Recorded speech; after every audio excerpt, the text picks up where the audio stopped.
I'll call this Bryan Independent School District meeting to order. Let the record show that a quorum of board members is present, that this meeting has been duly called, and that notice of this meeting has been posted in accordance with Texas Government Code Chapter 551. The time is now 6 o'clock.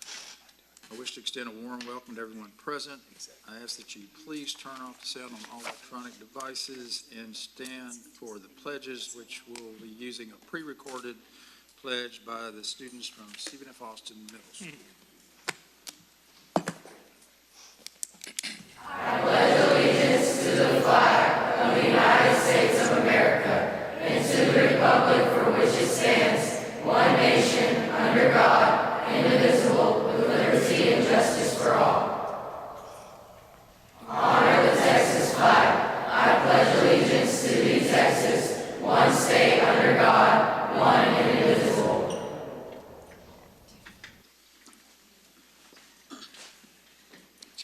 All right, we're going to move right on into some spotlights. Again, we're going to have an Employee of the Month, and I don't think I've specifically assigned this to anybody, but you want to do it? You do. You want to? Sure. All right. And we're going to have Ms. Benford do that, and we have Tim Pavlis from Truist Bank.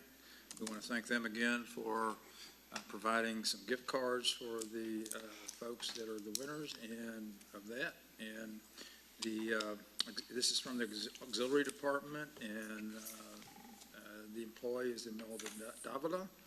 And we have Claudel Lipscomb, Assistant Director of Transportation, I believe is here. Is that correct? Okay, come on up.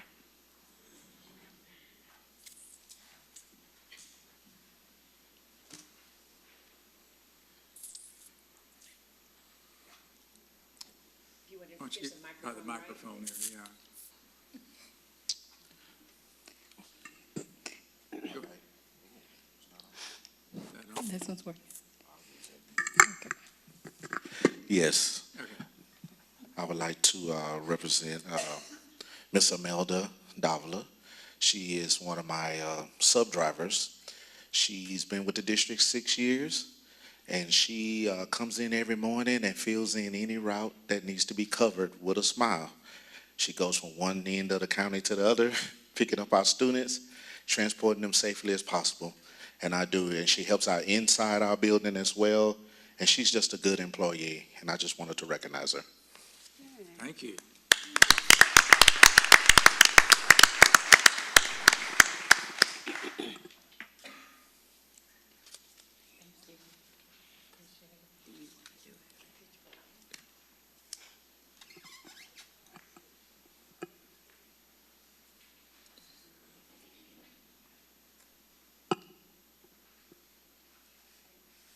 And Mr. Stasny, while they're taking the photo, I just happened to notice we have someone new and very important joining our team who happens to be here tonight. Mr. Roberts? Yes, I'll just take a moment to introduce Mr. Bryan Washington, our new Director of Transportation.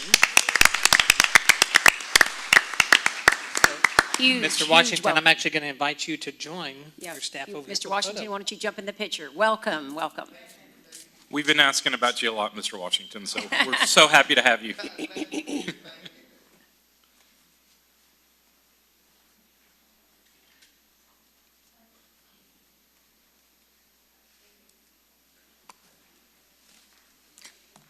All right, very good. Our next spotlight will be presented by Derek Rush. Come on up, Mr. Rush.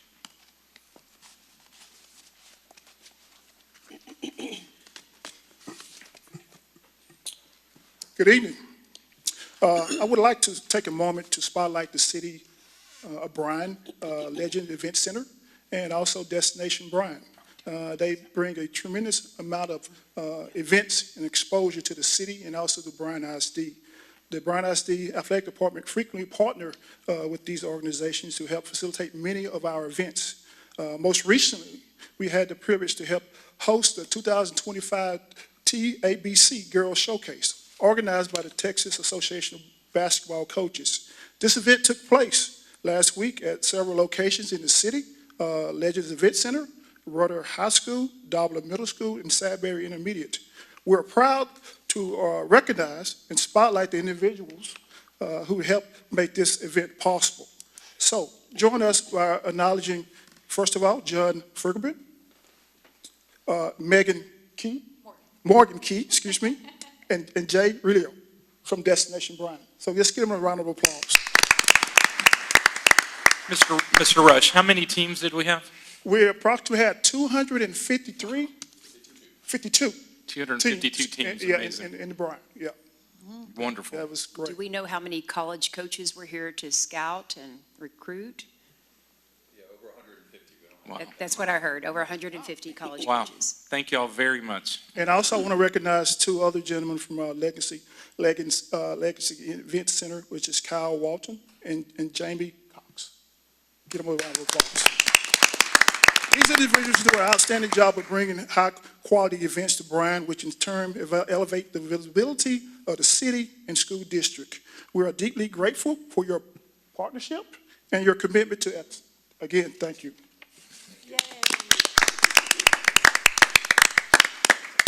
All right, And then Mr. Reese. Esau, do you have something that we're going to kind of add on here? This is not anything we're going to act on, but it's a recognition, so please come on up.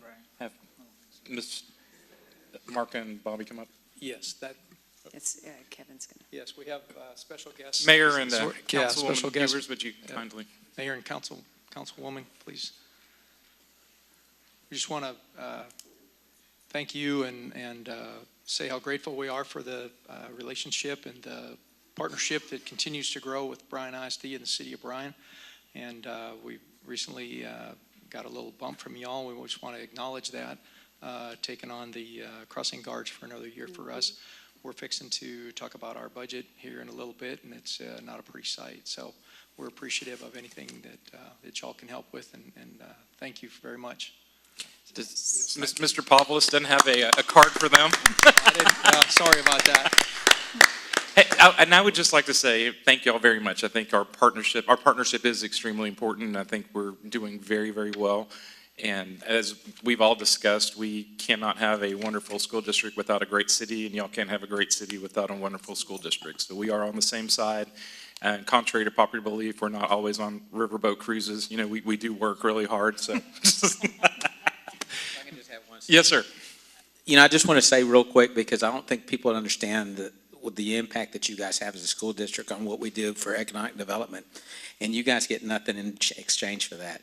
So I don't think people realize when we're doing these abatements, when you're helping and doing a lot of what I would call the heavy lifting, when you're agreeing to do and help and all this, when we're doing an abatement, we're trying to get somebody to come here, advocating for a company to come here to bring better jobs, bring everything else. You're doing something, you're giving out of your income that could potentially come in for you guys and this project, and you get nothing back in return. The cities will get sales tax, we get property tax, we get all this stuff like that. When you're giving that up, you're getting nothing. So I want people that are listening on the outside to understand that this is why we support you guys, this is why we do the things that we do, and this is why we expect the city and the community to do as much as they can to support you guys as well. Thank you, Bobby. Very much. Appreciate it. Thank you all.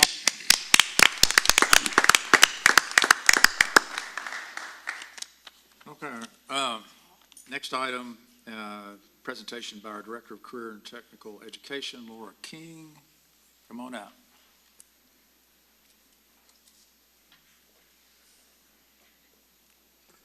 Good evening. Thank you for having us here.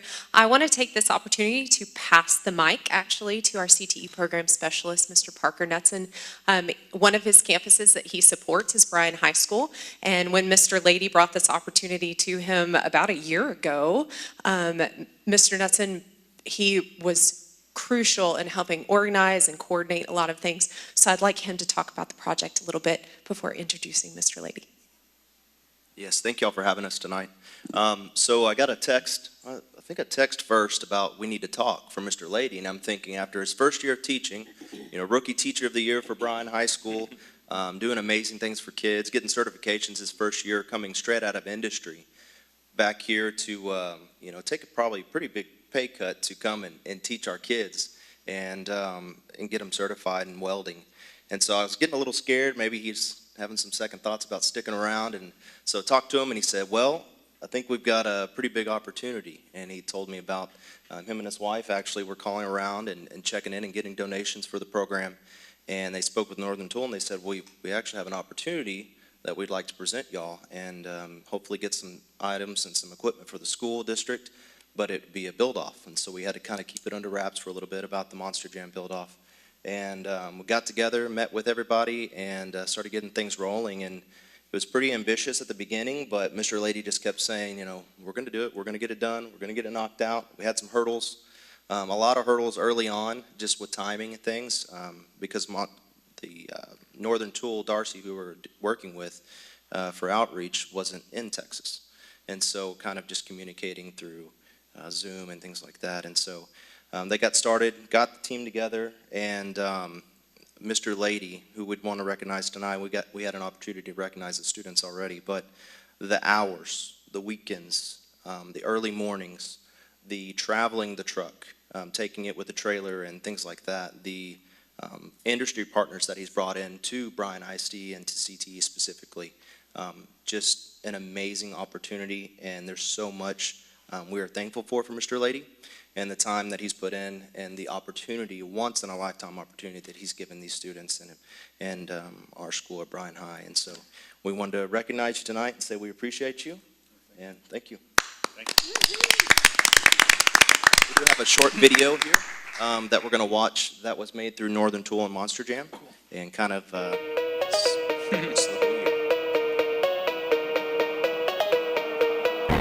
Someone would love me.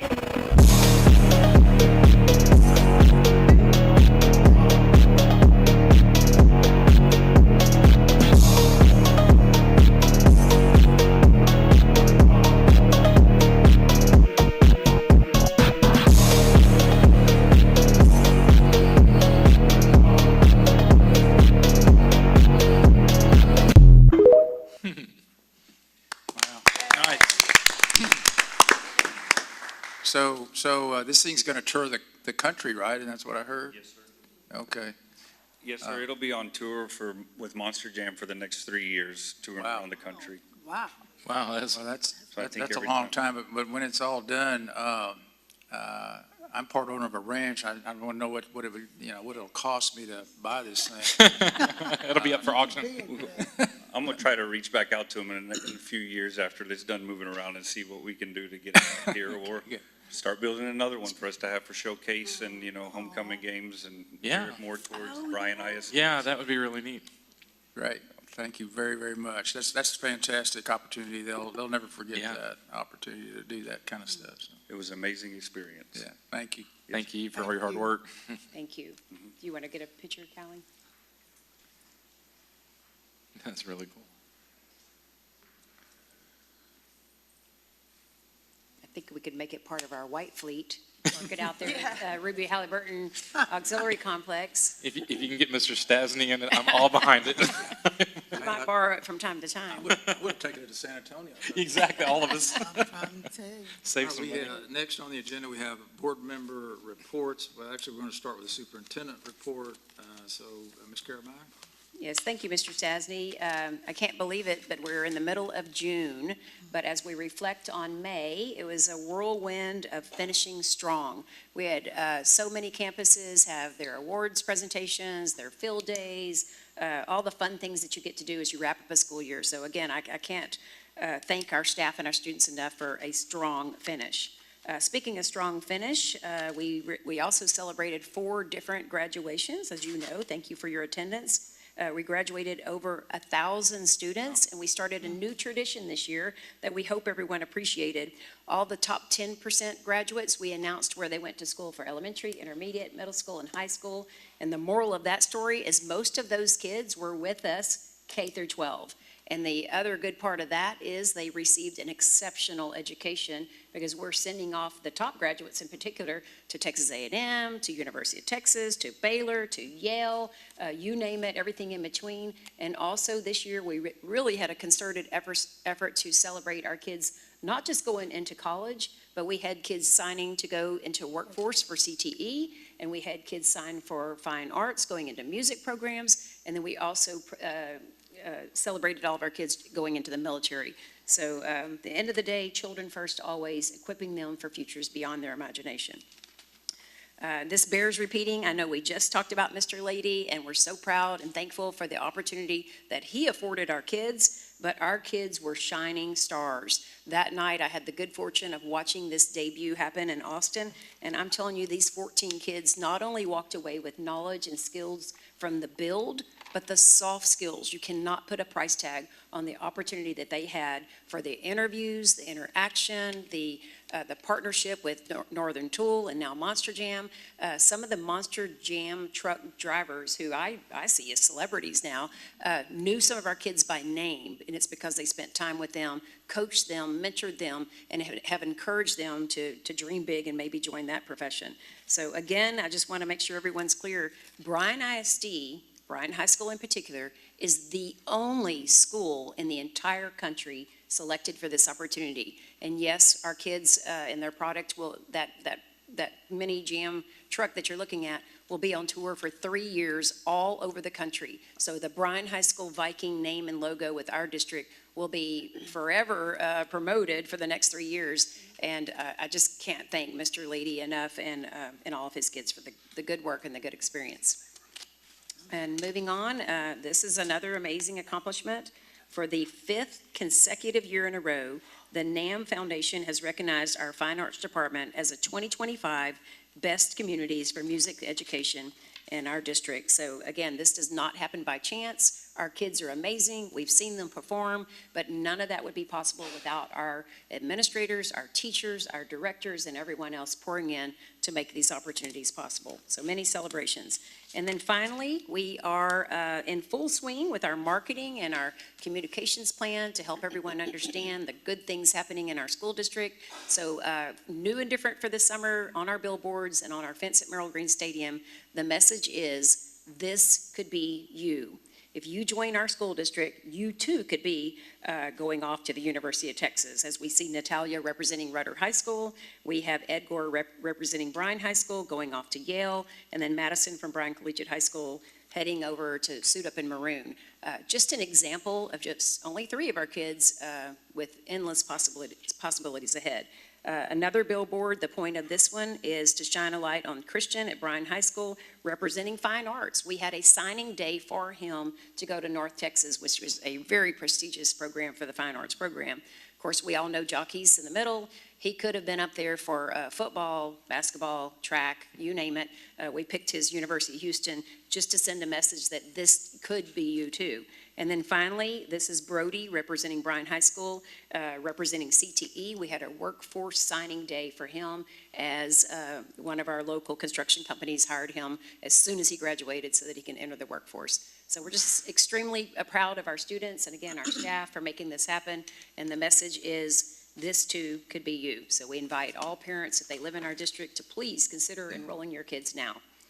So thank you, sir. Thank you. Well, I do want to also recognize the board and you for attending SLI, the Summer Leadership Institute in San Antonio, because that's taking time out from all the family stuff and business stuff that everybody's dealing with the board.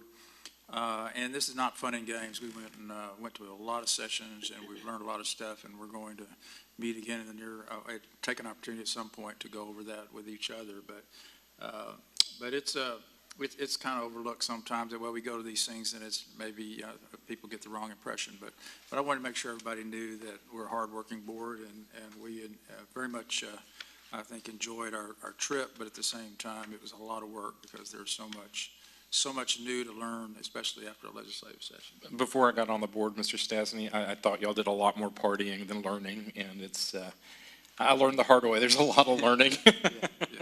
But it was I did enjoy spending time with all of y'all and learning, so thank you. Thank you. All right, Will, since you've got the floor, we'll let you go ahead and proceed with the Finance Committee report. Okay, well, I have that, but it says Ms. Friddle. Oh. Well, this is Finance Committee. Okay. Yeah, this is the Finance Committee, the last meeting we had of the Finance Committee. So if you don't have notes on that, that's okay. I don't have notes on that, but I can just discuss. This is Friddle. Okay. Okay. Then I will, I'm sorry, it says Ms. Riddle, but I will be That's okay. That's happy all to right. read it. That's right. We had a lot going on. I'll read it, yes, sir, yes, sir. So I will, which I thought was kind of weird that it didn't have this on here. We met on June 10th via Zoom at noon, and it was Mr. Stasny and Mr. Stennis, myself, and, well, I guess Mr. Stennis was not present, actually. I No, think he and had, neither was him, it was me. it was you, wasn't it? You 'Cause I and me just- were the only board I will members. tell you, it's Julie and I'll tell you, I got attacked by bees about an hour before, so I was a little bit out of it, so y'all will have to excuse it. I kind of remember, I hope they didn't get me to agree to Yeah, anything. it was a little confusing. That's okay. Too crazy. Because kind of at the last minute, we made some changes. I learned a lot what you learned, and y'all three of you learned, or the two of you learned in the executive committee meeting. Yes, sir. So I So, opted out, and I think. I'll just stick to the script. How about Yeah, that? That's fine. Okay, we discussed the 2025-2026 budget and the implementation of House Bill 2, which has been signed by Governor Abbott. HB 2 provides for increased teacher pay. Teachers with 3 to 4 years of service will receive a $2,500 raise, and those with 5 or more years of service will get a $5,000 raise. The bill did not include adequate funding for raises for other essential positions that support instruction. The administration will continue to monitor information obtained from the state. A public hearing regarding the budget will be on tonight's agenda. So we just did learn a lot from HB2, that there's a lot we don't know. We've got to figure things out, and I commend our admin for going through it line by line and figuring out, you know, a lot of times we get these laws and they're very broad, and we have to figure out what the legislature meant within it. And we have an excellent team that spends a lot of time going through law. So we are still working out the details, but I have all the faith in our team. So that's what we discussed. Thank you. You were still recovering from a few bee stings. Yes, sir, about 150 bee stings, yes, sir. So I was even less coherent than normal, so thank y'all for your patience with that.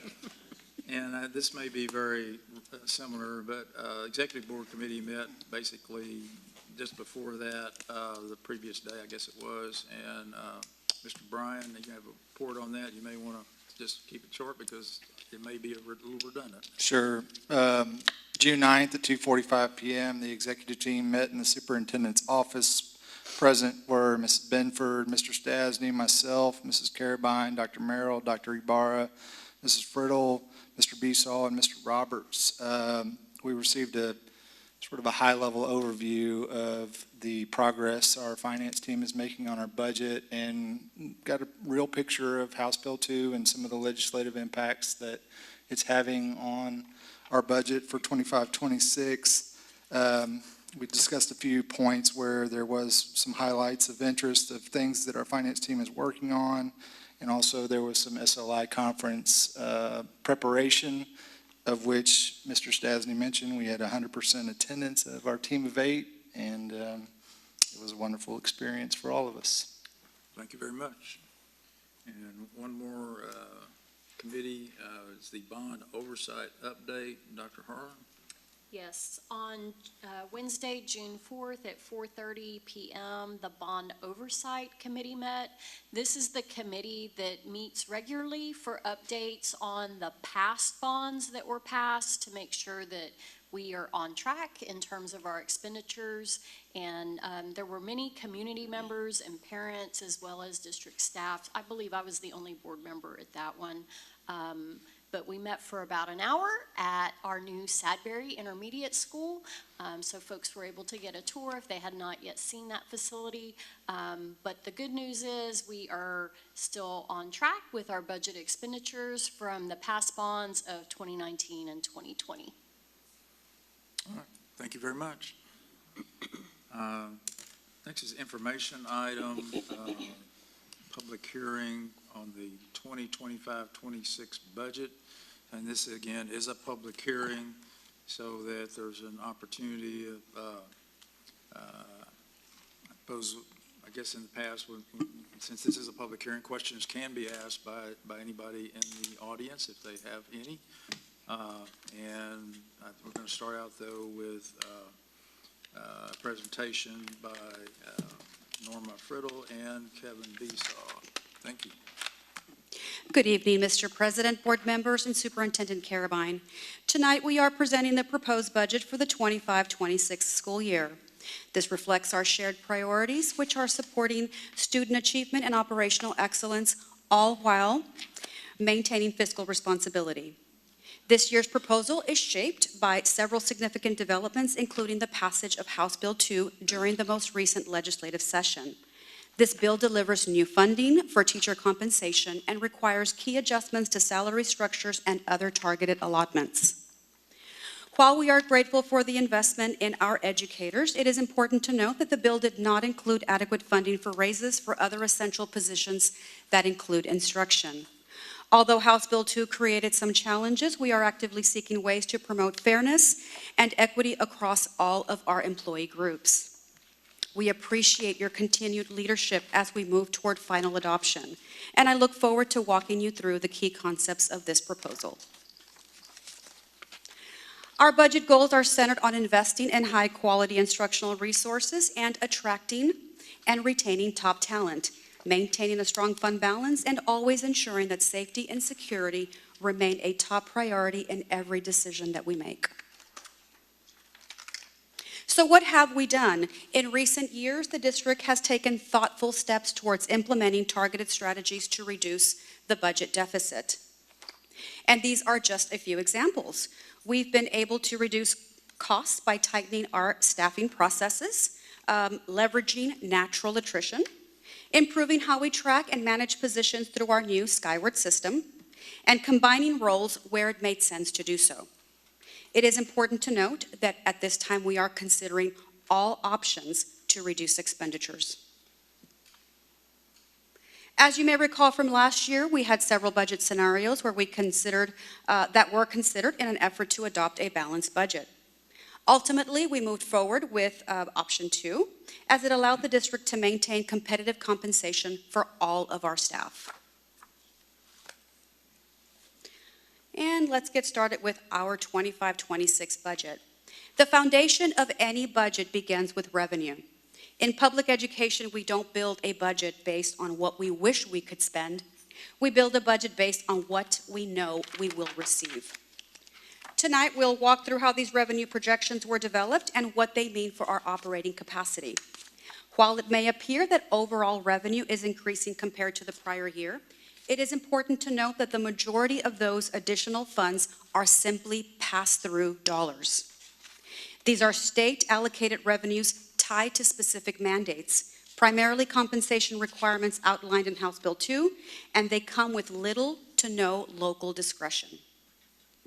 So let's start with the base revenue from the prior year. You see that number, that $169.6 million right up at the top?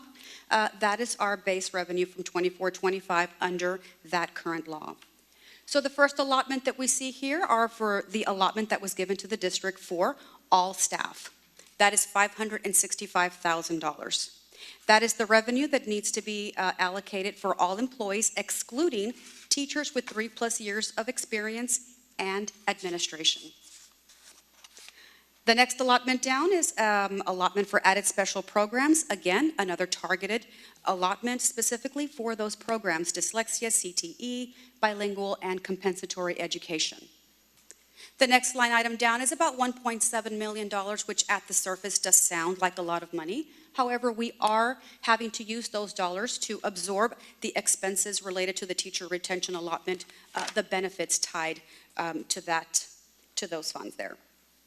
And we are able to also use it for any increases, if any, that we incur with property insurance and utilities.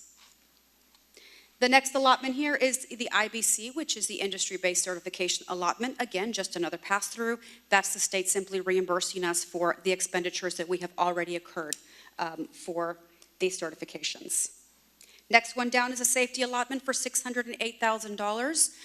Once again, as we've talked about in prior presentations, this is simply throwing water at a burning house. Although our expenses for safety and security are at maybe roughly $4 or $5 million, this doesn't even get us maybe it does get us to the halfway point of how much we actually need to run our safety and security program. So we are grateful for the additional dollars that we received, but once again, not nearly enough what we need.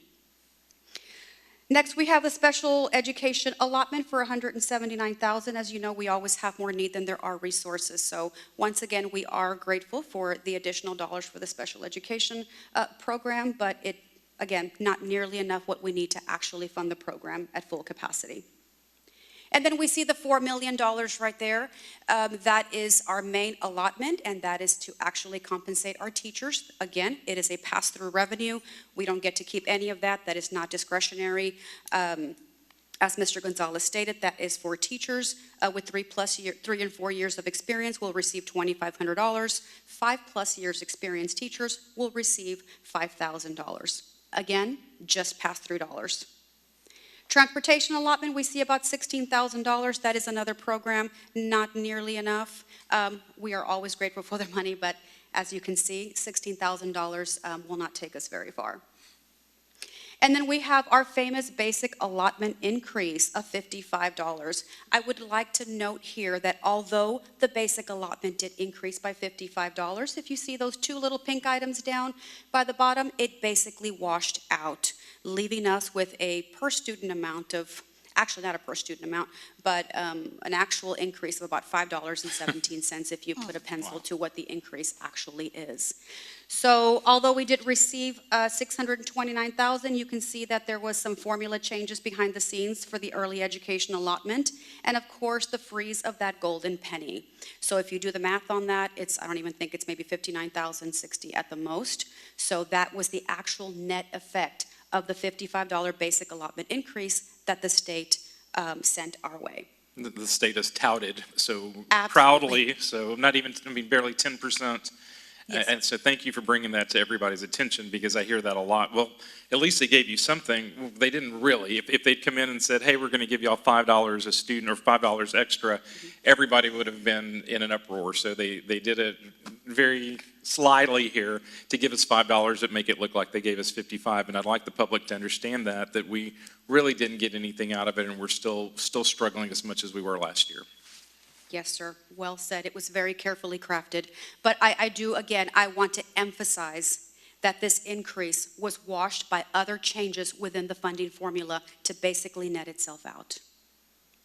And moving on to the last allotment here, we have the new special ed evaluation allotment, and again, pass-through monies. That's basically for us to be able to use for any contracted services that we have in our special education department. So there you have the revenue picture. Once again, we start with our base revenue from prior year current law. We take ourselves all the way down, and we are right at about $177.9 million. Now let's move on to the expenditure side of the house. As you know, with any budget, the majority of our expenditures are really allocated towards payroll costs. So the very, very top number you see up there, which is about 86% of our total costs, is $144.9 million, and that's dedicated to the current base pay of our teachers. And I would like to note that this does not include retention stipends. So 144.9 is our starting number there. Next payroll expense, here's that pass-through that we talked about, that $4 million. If you notice, the revenue side was about $4 million on the revenue side, and here you'll see it as 4.3. And again, it's just so that you can see that we have to absorb the additional expenses related to any benefits that are tied to that raise. Once again, teachers with 3 and 4 years experience will see about $2,500. Teachers with 5 or more years of experience will see $5,000.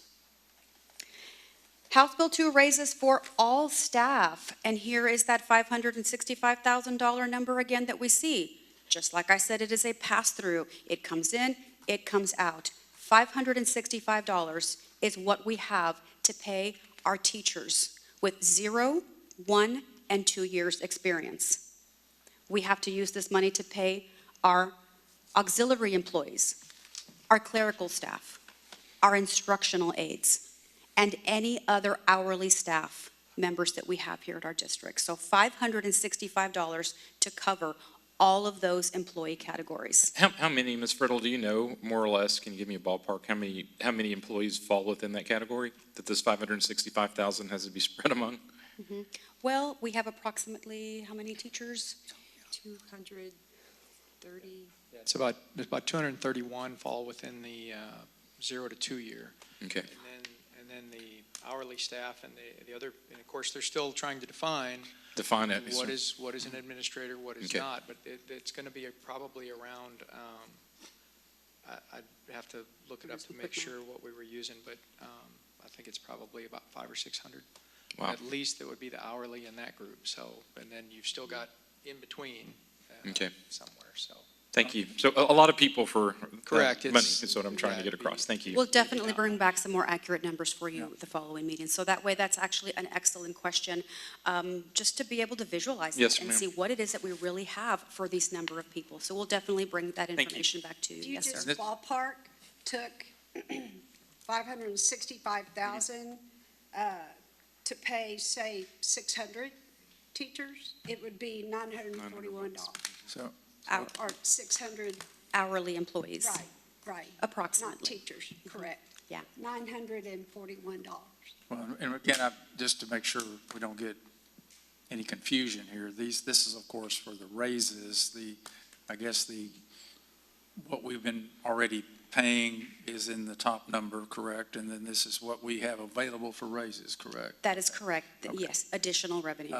Which, of course, is, again, we've already discussed, somewhat fictional anyway. But so just keeping that in mind. We're not talking about that's all the money we have to pay these people. It's the amount, what we can give as raises. But we've also gone a long time without raises because of, and I might as well say this now while I'm talking, is that one of the things that is most frustrating to me is one of the things that are going to stick in a lot of people's mind is this has been touted as a record $8+ billion increase is like a record. And it's pretty easy to reach a record when you went nothing in the last session. So they had a ton of makeup to go, to try to make up for the past here. So touting it as a record increase is extremely misleading because we've been going in, as everybody knows here at least, we've been going into reserves just to try to keep people from leaving the profession or leaving the district because of inflation and so on. So that should need to be understood by everybody that's heard that phrase and thinking, wow, the legislature is really generous, and some of the folks in the legislature, in the governor's office, have been touting how great this is that we're taking care of public schools. And yes, we appreciate what they did, but don't make a big deal out of the record because, again, they had so much to make up from the previous session where the governor said, I'm going to veto anything unless I get my way on vouchers, and so nothing. I mean, basically, it was virtually nothing last session. So that needs to be out there so that no one gets this wrong impression that we're whining, oh, you got a record increase, and you're still whining. Well, we're not whining. We're just pointing out the facts. Yes, sir. Yeah. Ms. Friddle, would you reiterate the 0 first-year, second-year teacher? They were not included in the $4.3 million that we have to carve theirs out as well. So it's highly Yes, ma'am. unlikely that we could match that 2,500, and we for sure couldn't match the 5,000. So there's going to be a significantly less amount of money. And the other thing that's really unusual is typically when they talk about the teacher salary structure, it always includes librarians, registered nurses, and certified counselors. But they too were excluded. So That is correct. that professional category of employees were excluded from all the other money as well. Yes, ma'am, absolutely, yes, that is correct. Typically, if you remember back in 2019 with the passage of House Bill 3, it was very clear that the current teacher salary scale or any employees that were on the teacher salary scale, teachers, counselors, nurses, librarians, they've always been included with raises every time that the basic allotment was increased, and this time that they weren't. So you are absolutely correct that $565,000 is not going to go very far, especially when we include 270-something teachers into that number. And you are correct, not even close, not even, I think we ran some super preliminary numbers on how much it would cost maybe to increase those teachers, maybe $1,500 when we were playing with some compensation scenarios as we're continuing to do so, but not nearly enough. And then do you want to remind the board and our community what they said about the administration category? Yes. So we are still receiving guidance on what an administrator is and what an administrator is not. So they basically narrowed it down to if you're an hourly person, you're not an administrator. And if you are a salaried person, you're almost considered an administrator. So you are, and you may be excluded from any kind of compensation set aside. But that doesn't necessarily mean that we're not bringing or that you're not getting a raise. It just means that we're working through those scenarios right now to figure out how much we're able to bring to the table. Yes. Did that answer your question, ma'am? Yes, thank you, because it's all Yes, ma'am. very confusing, and we were at SLI, and we heard a lot of this in our breakout sessions, but it's just hard to process, because I've never seen this before in my 30-plus years in this profession. Yes, ma'am. This is very real. When it comes to this amount of exclusions for many different Employee categories. Yes, ma'am, absolutely. I think it's also important just to remind folks that there's two different parts of the budget. There's the maintenance and operations side, which is really what we're talking about now, and then there's the INS side, the interest and sinking side.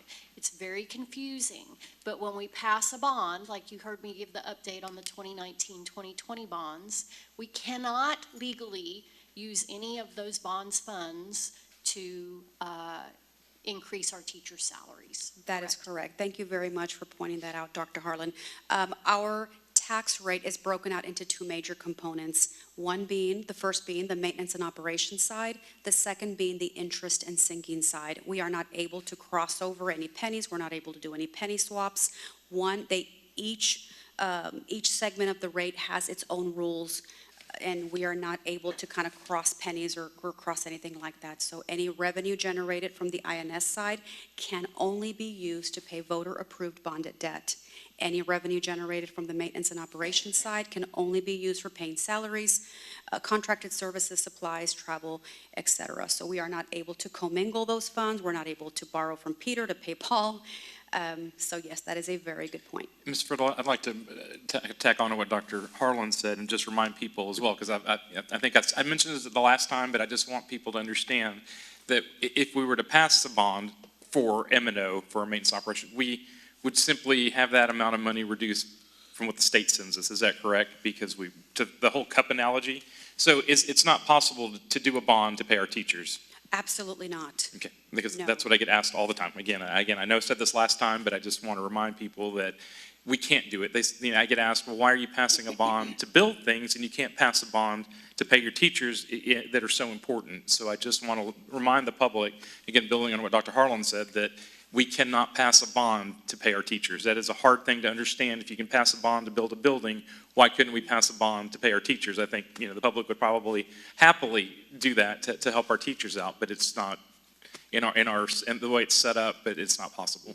Absolutely, Mr. Gonzalez. Thank you for pointing that out. It's also, sometimes the state also thinks that we can put in these capital expenditures into our operating budget, and we simply cannot afford to do that.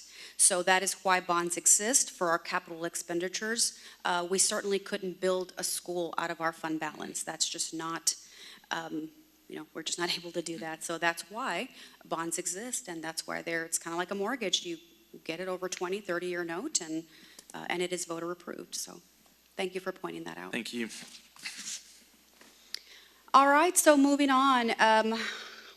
Again, $565,000. We gotta stretch that and give raises to our auxiliary employees, clerical staff, instructional aides, all hourly staff, including our teachers 0 to 2 years of experience. So next line item down is our $4.1 million, and that is all of our stipends for athletics, UIL, fine arts, etc. The next three items down there, you'll see overtime, comp time, and supplemental pay. It is important to note that we do incur overtime. As much as we try to minimize as much overtime as we can across all campuses and departments, the reality is sometimes it happens, especially when we have vacancies. For example, if we have a couple of vacancies in the area of custodial, Custodians, sometimes if one person is out or if we have a vacancy, it has to go to the next employee to actually make up that time. So you will incur overtime, even if you try to avoid it. Next item down, we have our health insurance district offset. So we are setting $1 million aside for any anticipated deficit in our health insurance fund. Summer school for payroll, this is the non-federal portion. So we do pay for summer school partially out of federal funds and partially out of local funds. So our payroll expenses add up to about $158 million there. And right below that, you'll see our non-payroll expenses, our budgets, our campus and department budgets are about $24 million. It is important to note that we did ask our departments to reduce their budgets by 5% this year. We asked them to reduce their discretionary budgets by 5%. So this number is inclusive of that request there. And then we have, again, some more summer school. This is the non-payroll side, and then ESS, our substitute pay. Ms. Riddle, I just want to bring up, I'm sorry to keep interrupting, but I do okay. think these are important to bring out. We did discuss, or you guys discussed it with our Skyward program. You are able to, y'all been looking into overtime. I know you said sometimes you can't help it, but you did mention at our last meeting that you are doing everything you can to try to manage it as best as possible. I don't want people to think we're just like, oh, well, it's only $1 million. I know you guys have been working extremely hard on everything, but I did want to point that out, that you did mention that y'all are managing it as best you can. Is that correct? We absolutely are, yes, sir. Well, and that holds true for some of these other numbers too. I know that we've had some discussions in committee about the health insurance deficit. I'm not going to name names, but we've had some, what appears to be to us who know a little bit about this, we've got some things that we just need to change with regard to how some of our providers, or especially one in particular, is handling things. And so we would, because the only reason I'm addressing this is because why would you need $1 million for a deficit? Why would you even have a deficit? Well, if all we're going the way it should be going, we might not have that. And legally, we're going to do what we can to try to minimize that deficit on the insurance. We are a self-insured district, meaning until we get to the really high numbers, we have to pay for the services that our employees are using, and then only when it's a very major illness does an insurance company kicks in to cover the excess. So that's just another example. We can move on, but there are things that someone might look at and wonder, well, why do y'all have that? Well, there's a lot going on behind the scenes that we can't talk about everything tonight. But we're doing, I'm just going to give you my assurance, and I think the others would join me, that we're doing what we can to try to minimize these, but it's not always easy. It's not always easy. Some of this involves a change of behavior on the part of some of our employees because they don't understand what sometimes the impact of their choices, which seem very plausible and look like a really good idea. But unfortunately, as I said, it's a problem for us because of the way the provider is manipulating what's going on behind the scenes. So, Mr. Stetson, may I ask, have we had any luck in, I know we were having a concerted effort to try to educate our employees about their choices for health care. Have we had any luck with that? And if you need to get back with me, that's fine. I've been meaning to ask that, and I just keep forgetting. yeah, we did roll that out last year at open enrollment. Mr. Stiers and his team, when they go out, they are trying to do their best to educate. They've had campus meetings pre-enrollment and then at the open enrollment. They talk about that, and it's in newsletters and things, the discussion about, what that is, what the choices are to help reduce the cost to our plan and try to make that better choices for the plan, which then is for everybody, right? Because that gets spread among the whole district if you have to put extra money in. But so we are rolling that out. We've got a couple other things that we are going to. And I know it must be difficult because they do such a good job at making it convenient and sound like a great thing for everybody. So I know you guys are up against a hurdle, so Yes, sir. against a brick wall, so thank y'all for that. Yes, sir, and thank you so much for bringing that up. One of the obstacles, one of the challenges that we run into is, as far as to your point of educating our staff, sometimes they are able to hear it during open enrollment, and sometimes they just don't for whatever, for whatever the reason, if they're not able to be there that day.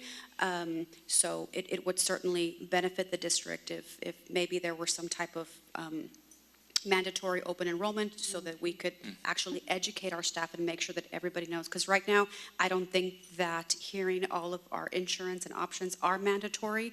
So we do have some staff members that think that it's optional, and they do miss out on some very great information, simply thinking that, oh, I've got nothing else to learn. So, yeah, that's Who would make one that of the mandatory? challenges. Us? Who would make it? Okay, so maybe something to consider. Thank you. Possibly. Thank you, sir. Yes, sir. I want to, before we move on, since this came up, we're kind of dancing around up here what we're talking about, and that's not fair to Yeah, the I people agree. that don't understand. So would one of you explain what we're talking about, the difference in the emergency room visits versus standalone versus, because it's not our employees that we're upset with here. We need to educate them what's best for them to do to keep their costs down. And that's what we're talking about here. So it came up and it wasn't expected, but I think it's only fair for anybody that doesn't understand what we're talking about to get a little version of what we're talking about. And I think you can do that without necessarily naming names, but at the same time, it is a real problem, and I don't think there's necessarily a problem with at least explaining, at least in general terms, what the problem is, without, again, not necessarily naming names, but. We are doing a lot of dancing. And I'm not sure. Ms. it's Waller, a you're bad exactly idea, right. But I don't want to stir up a hornet's nest right now.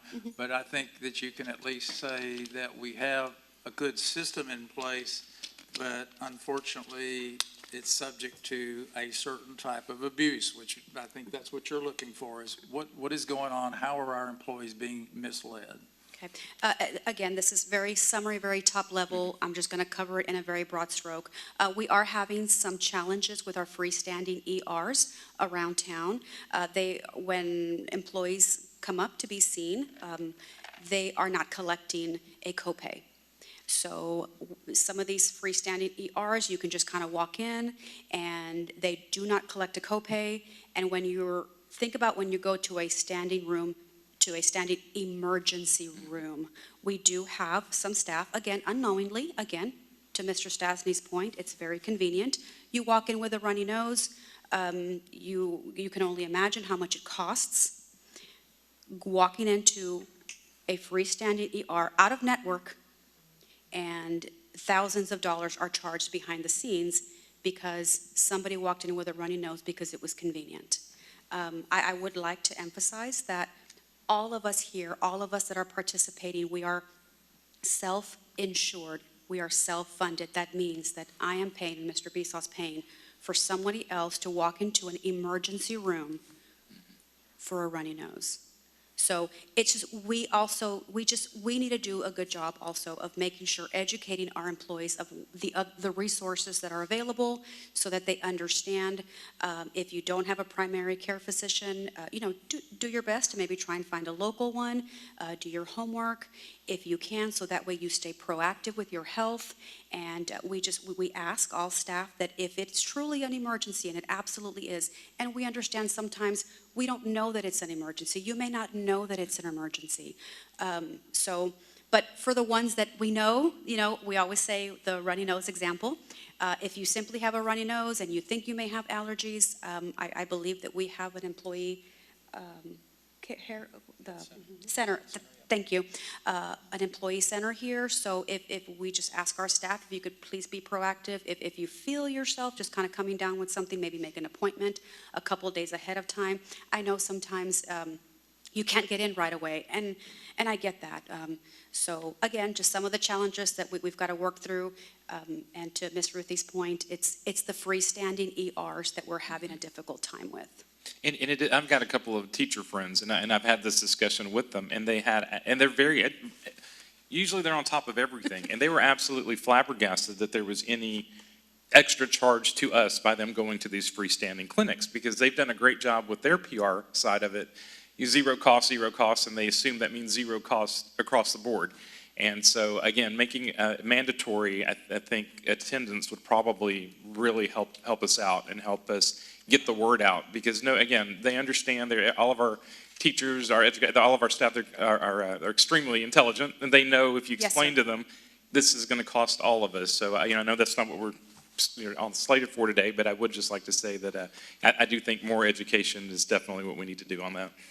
Now, the main point of this extended discussion of this is that we recognize the problem. It's on the proposed budget, and I think it is important to people to understand why that's there. So I hope that's helpful to anybody that's reading this or is trying to understand this, because nothing's more important than right now than for the public to understand that we're not being lazy. We're trying to cover these things. We're trying to deal with them.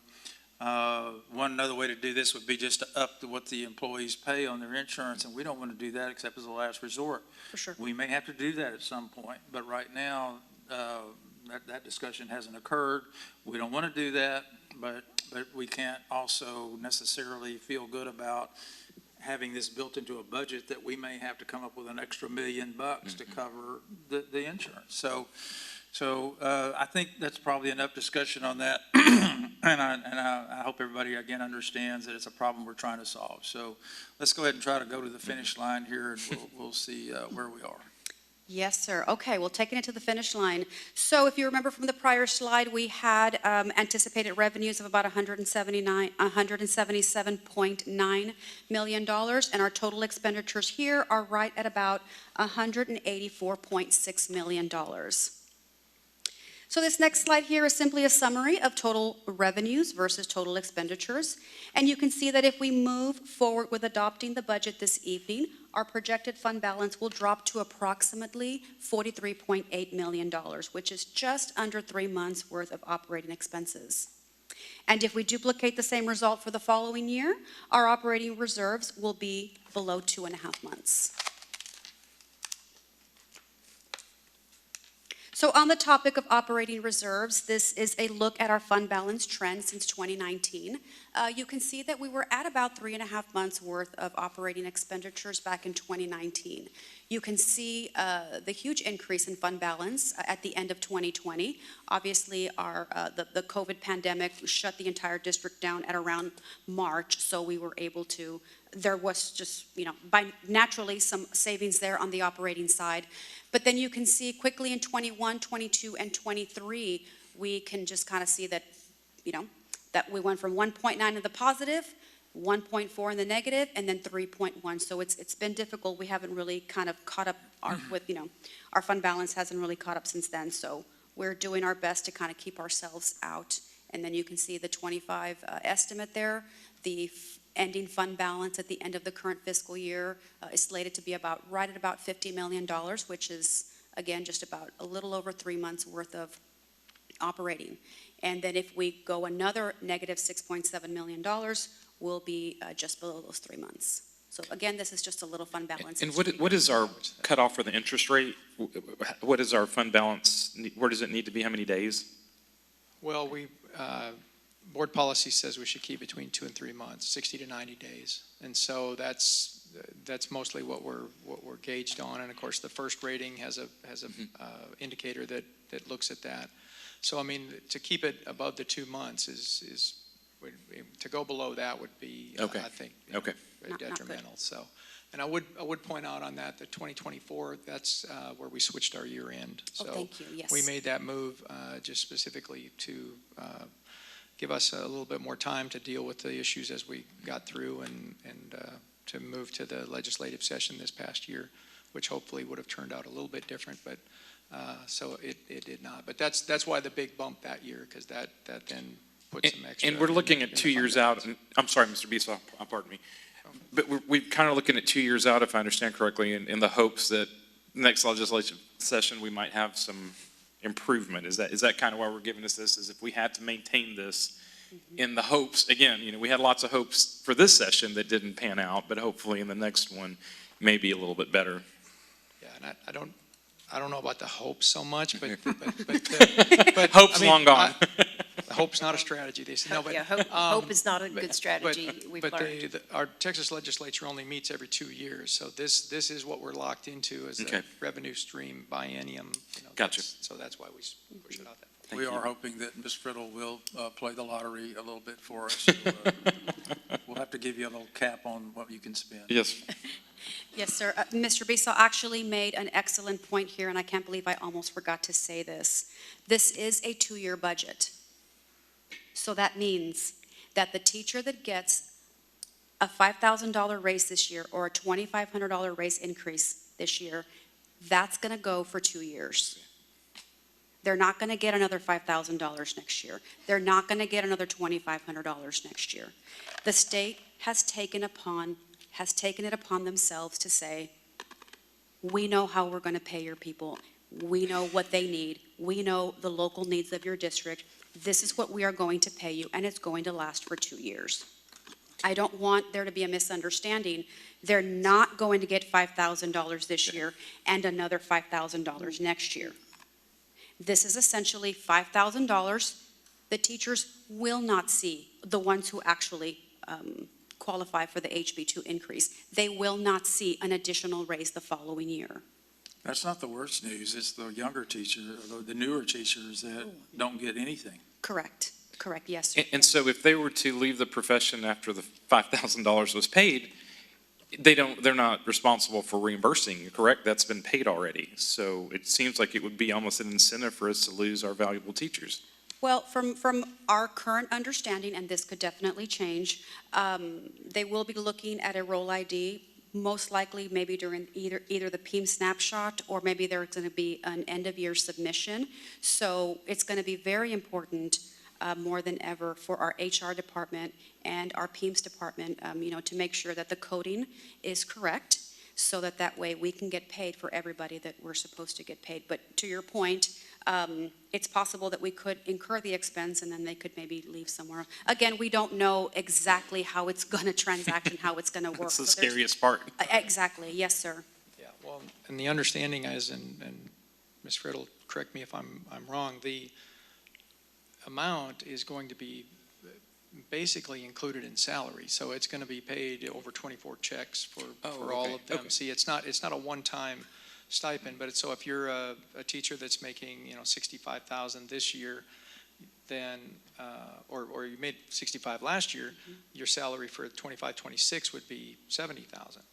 And then for 26-27, it would still be 70,000. There's no additional increase for the next year. But it's going to be paid out just as if regular salary, and that's what they've been saying. This is permanent. This goes to salary. They're not.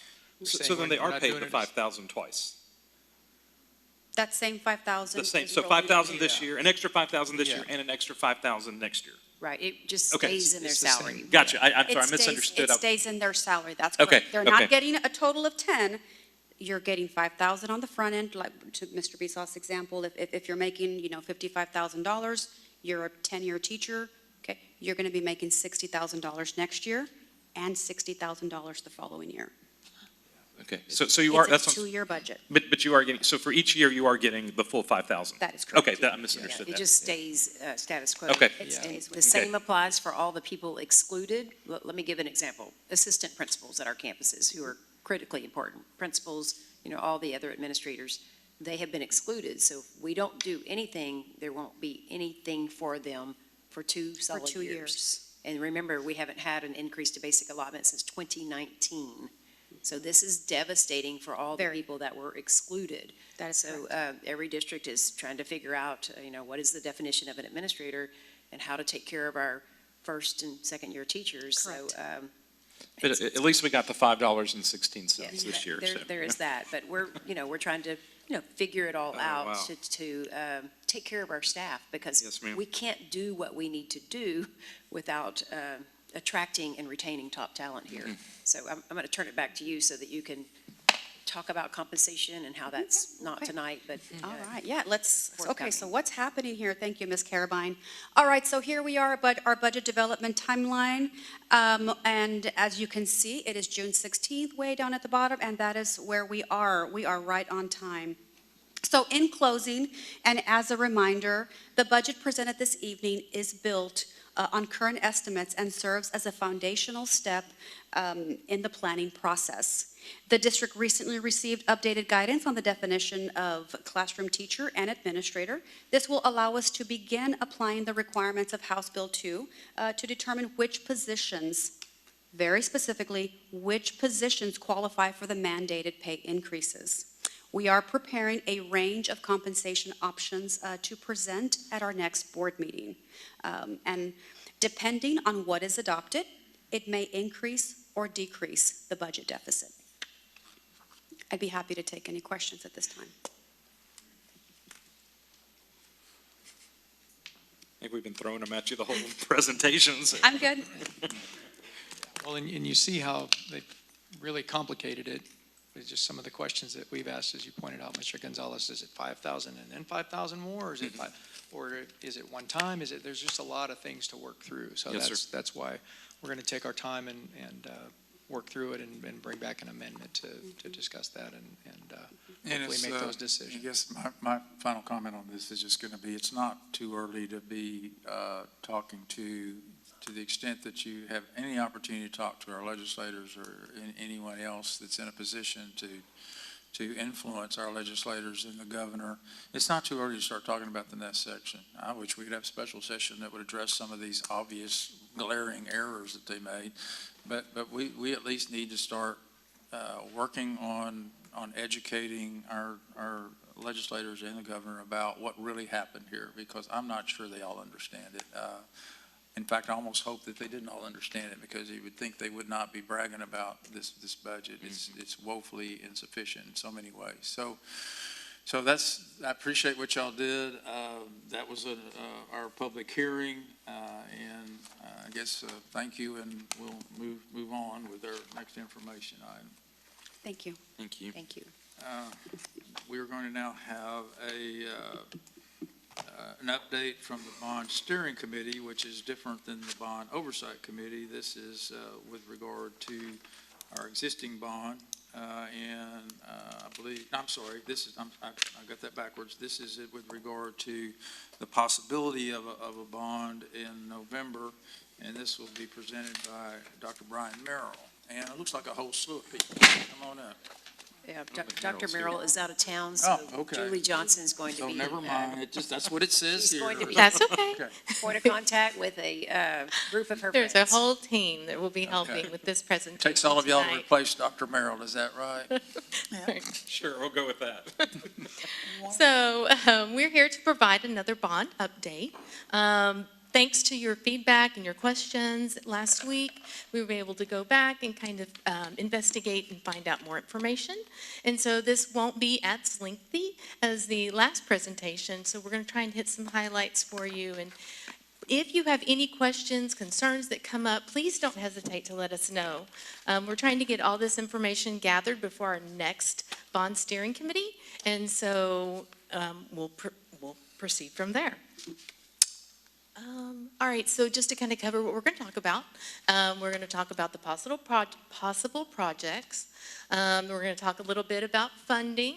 We're going to talk a little bit about the proposition scenarios, and then the committee work with next steps. And so, bond, proposition, possible projects. So I get to take the first slide, like last time. 1.1, transportation. So this one is the one where we're earmarking $5 million for buses. So I'm not sure if y'all remember back in the days when I was over transportation, just kind of filling in for a few years. We created for a few years. Yes. It's very fond memories for you. Very, I missed that. very That would have been fond fun. memories. So we did create a process for replacement process, and y'all may remember me presenting that. And so we'll be using that same kind of formula, targeting that 15-year replacement, and get caught up on where we need to be with our buses with that $5 $1.5 million. But not just our buses, also White Fleet as well. We have a lot that are aging out. What's nice about our White Fleet, though, is they put a lot of miles in transportation, but our departments put less miles. So we're able to then reallocate that White Fleet to some of the departments, like technology, for example. So we get to keep using those vans.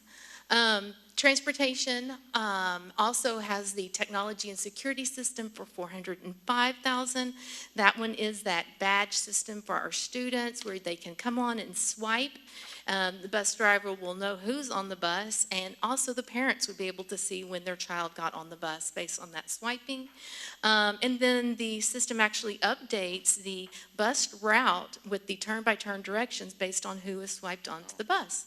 So it also helps create efficiencies with this program. It's a great program if selected to move forward. Instructional technology, we have the classroom displays. We have some schools, believe it or not, that their displays are aging out, and it will be time to replace those. They're starting to lose some of the features with the upgrades that are coming along, and because they're aging.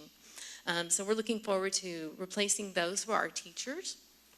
And then for infrastructure, our Cisco phone system is up for renewal. In the last bond, we were able to fund a 5-year agreement for our phones, and it will be up. And so this will help us get those next 5 years of our telecommunications service. And then infrastructure as far as our campus address system. In the last bond, we were able to install the infrastructure side of the PA system. But this would let us address the issues with any speakers that may not be clear, and then add additional speakers to add additional security for our campuses. And then safety and security is our security cameras and monitoring. We have cameras that are aging out. The video isn't as clear, and then we need to replace the storage for those. They take up a lot of storage. And so that would be that $836,000. So that is mine. Any questions for that slide? We'll move on. All right, next up is our athletics and fine arts. And I'll let them introduce themselves. Good evening. Jacob Justice, Director of Fine Arts. Thank you once again for hearing us out on this and considering what the committee has been discussing for the past 9 weeks. My 2.1 uniforms and equipment, $739,000. What that is we have some band trailers that we need to, we need to update Bryan High's band trailer and make sure that it is safe and that it adequately is equipped for our band. We also don't have a full-size band trailer, but we have a full-size band at Rudder. Over the years, Rudder's band has grown significantly. And so now we want to make sure that we're supporting them and that as they're going on the road, that they can rely that their equipment is going to get there. In addition to that, we have uniforms and some other instruments and some microphones and things like that we need to update because it's just that time. So that's sort of what's included on that. Any questions? So will the trailers, is it up to us to get them either wrapped or painted particular, or is this in the cost? So included in the quote that I got included the wrapping. And so we would have a trailer that's wrapped for the Bryan High Band and a trailer that's wrapped for the Rudder High School Band. And they won't be white for like a year? No, we will include that on our order. So when we order it, we outfit what it looks like on the inside, and then we also go ahead and order what we want everything to be so that when we get it, it's ready to roll. Good. I don't want that was kind of an inside thing for some of the wrapped buses that didn't get wrapped, and anyway. So I want the band kids to look bright. Absolutely. And green and blue at the very beginning. Yes. All right. I will let athletics come on up. Thank you. Derek Rush, Executive Director of Athletics. When we look at the 2.6 here towards the school boards are concerned, we want to try to replace all our school boards that are currently in the district. That is at both high schools, both middle schools, and also our intermediate schools. Our school boards definitely have exceeded their life cycle from that standpoint of it, and also that's one of our biggest issues every year as far as addressing scoreboards, as far as repairing them throughout the season from that standpoint. And plus, we also have 3 brands of scoreboards, and so we want to try to bring that down to 1 brand so we can utilize that more sufficient as far as calling that one company to come out and fix our scoreboards from that standpoint of it. So next here is the 2.7, the batting cage covers for our baseball teams and softball at both campuses. One of the biggest needs that we want to try to do is for us provide our kids with the best opportunity to be successful when it comes to weather, those type of things, wet bulb globe, has a hindrance of our players going out in the batting cages, and so having a covered batting cage will help that issue. It definitely won't solve it, but it would definitely help that issue as far as our kids being able to go out doing inclement weather and also doing the wet bulb globe when it's too hot from that standpoint of things. Next year, we have 2.8, which is synthetic turf, baseball and softball fields at both campuses. So that consists of baseball and softball at both campuses from that standpoint of it. And I kind of spoke on it last week as far as this year, the first 29 days of baseball and softball season, our players only practice 9 times from that standpoint of things. And also, when you look at the cost of it as well, when you compare it to a football field, it only takes 2 acres for a football field. For a baseball field, it takes 4 acres from that standpoint of it.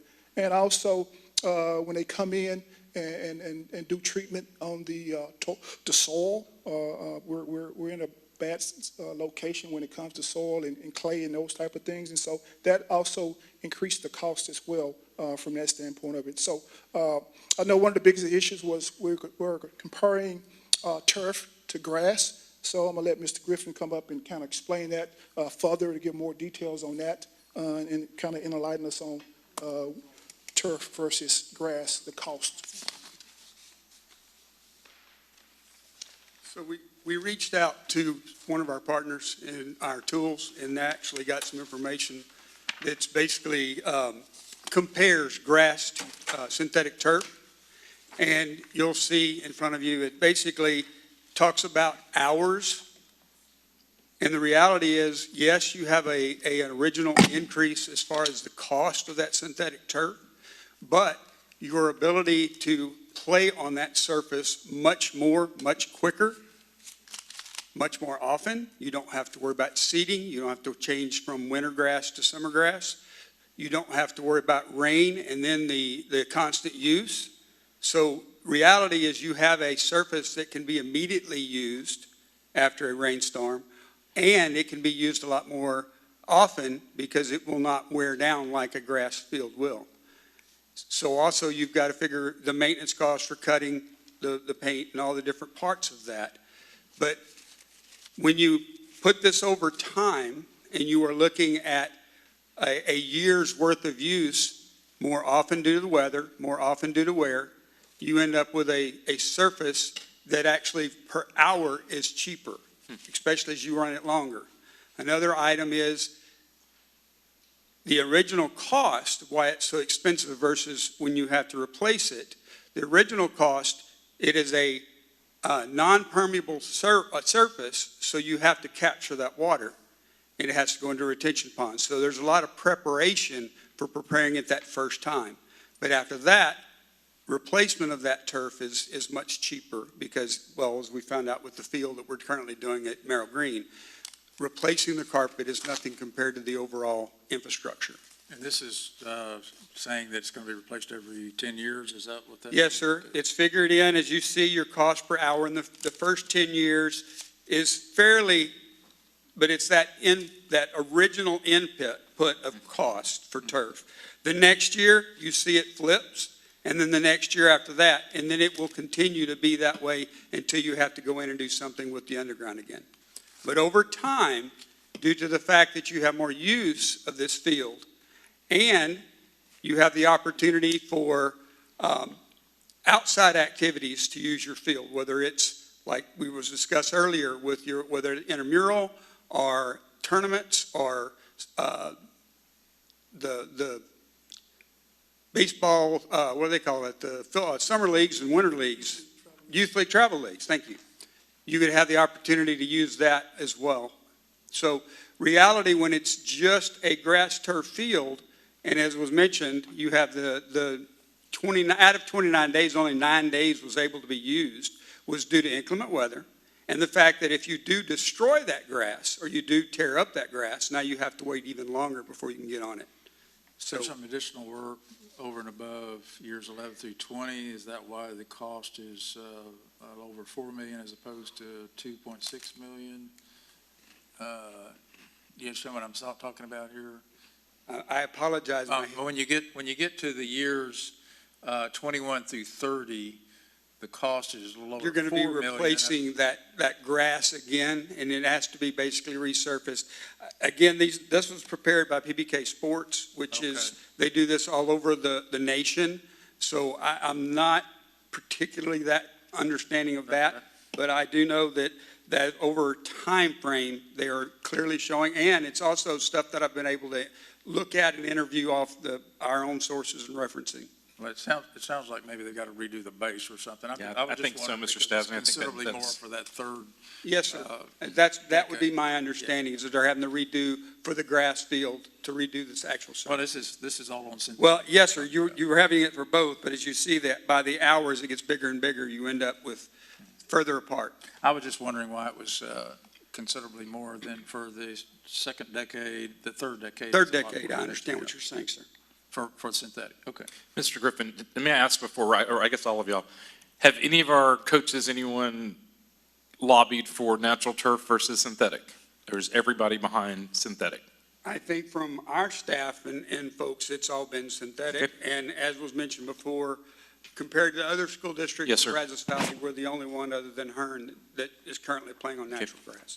Just want to make sure we didn't have any die-hard turfing that we needed to address. Okay, thank you. Well, I appreciate y'all sharing this, because I'm one of the ones who's asked in the past about synthetic versus natural turf, recognizing that, some of our collegiate sports have switched back to natural turf. Granted, they have other fields they can practice on, right? So if we're looking at use, what's really helpful to me on this is the cost by 10-year, and then how much use it's going to get. That's really the kicker, because we want our students to be able to get use out of it. And just given the rains we've had over the last many weeks and months here, it's just really interesting. I know we got another 3 inches yesterday where I live. So this is really helpful. Thank you for taking the time to get this for us. And one of the things I want to definitely emphasize as far as when we're looking at turf in the baseball and softball fields, it's not only for our student athletes, it's for the community, it's from that standpoint of it. So we're looking at increasing our rental fees, type of things to generate funds for the district. And so with utilizing our base turf in our baseball and softball fields, we would be able to utilize that as far as giving our youth leagues opportunities to play there, giving travel league baseball teams opportunities to play there, and also generating funds, revenue from that standpoint of it. And that would be a great asset to the district as for developing our young kids, but also generating funds for our young athletes and also for the district from that standpoint of it. So next thing, I'm going to go on, next thing here is the... Derek, do you know, yes. what would we be generating? Is it on here? I'm sorry if I missed it. Do y'all have any idea of what kind of rental would be generated? Yes, as far as concrete numbers, we're still looking at different districts in the area and also districts around the Houston area as far as generating the amount they rent per Yes, sir. field. It all depends on if they're using lights and that type of deal. Okay. So we're looking at, I hate to give a number, but roughly around $2,500 per winter. Oh, wow. From that standpoint of it. And again, when you look at playoff games as well, this past year we had 5 baseball and softball teams that called us. They wanted to use our fields, but they wasn't synthetic turf. They had to go on to Mumford or Navasota or Madisonville. And so we can be using those funds to generate for the district. Absolutely. Thank you. Derek, I want to add a little something to this, if you don't mind. Yes, sir. And it just goes to the, Julie, you mentioned some college programs going back to natural turf. And I like natural turf, but those programs have a dedicated maintenance staff that is manicuring a baseball and softball facility to a very high level, which we do a good job here locally of maintaining our baseball and softball facilities, but it's a lot more than cutting grass and raking. It's drainage, it's rebuilding the dirt mounds in the infields, and it's very involved. And as someone who's, going out to our facilities and seeing our coaches maintaining the fields in addition to what our maintenance staff does, and seeing parents volunteer to bring in truckloads of dirt and spread it and spend their own time to maintain our facilities, it's an extensive amount of work. And if we were doing it the way some of these college programs were, I know that this number of the cost of maintenance would be much higher. And the truth is that the artificial turf is going to cut out a lot of that work, allow our coaches to coach, allow our parents to parent, and create an atmosphere for our student athletes that's high level and meets the expectations and the perception of what our community should deserve. Exactly. That's well said from that standpoint. And just to iterate that, as far as our coaches, there are teachers as well. And so they don't have enough time in the day to go out and maintain the field to an expectation.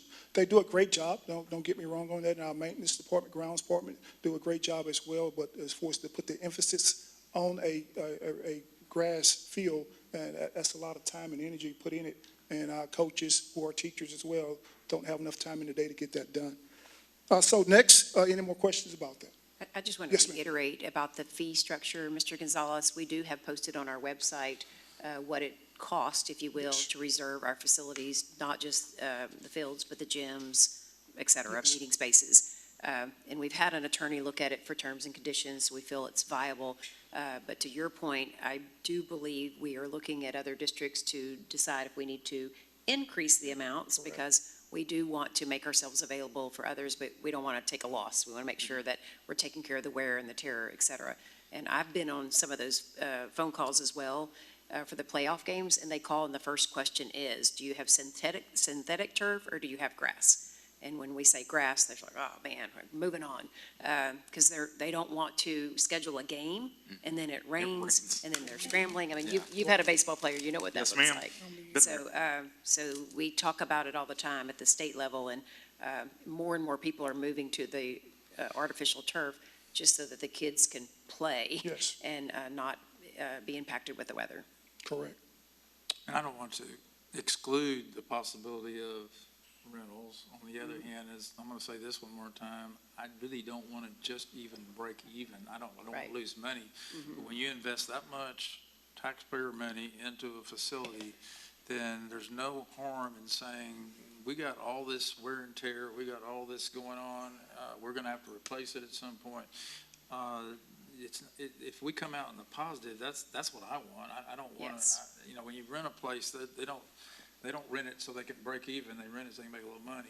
And no, we're not in the business of renting.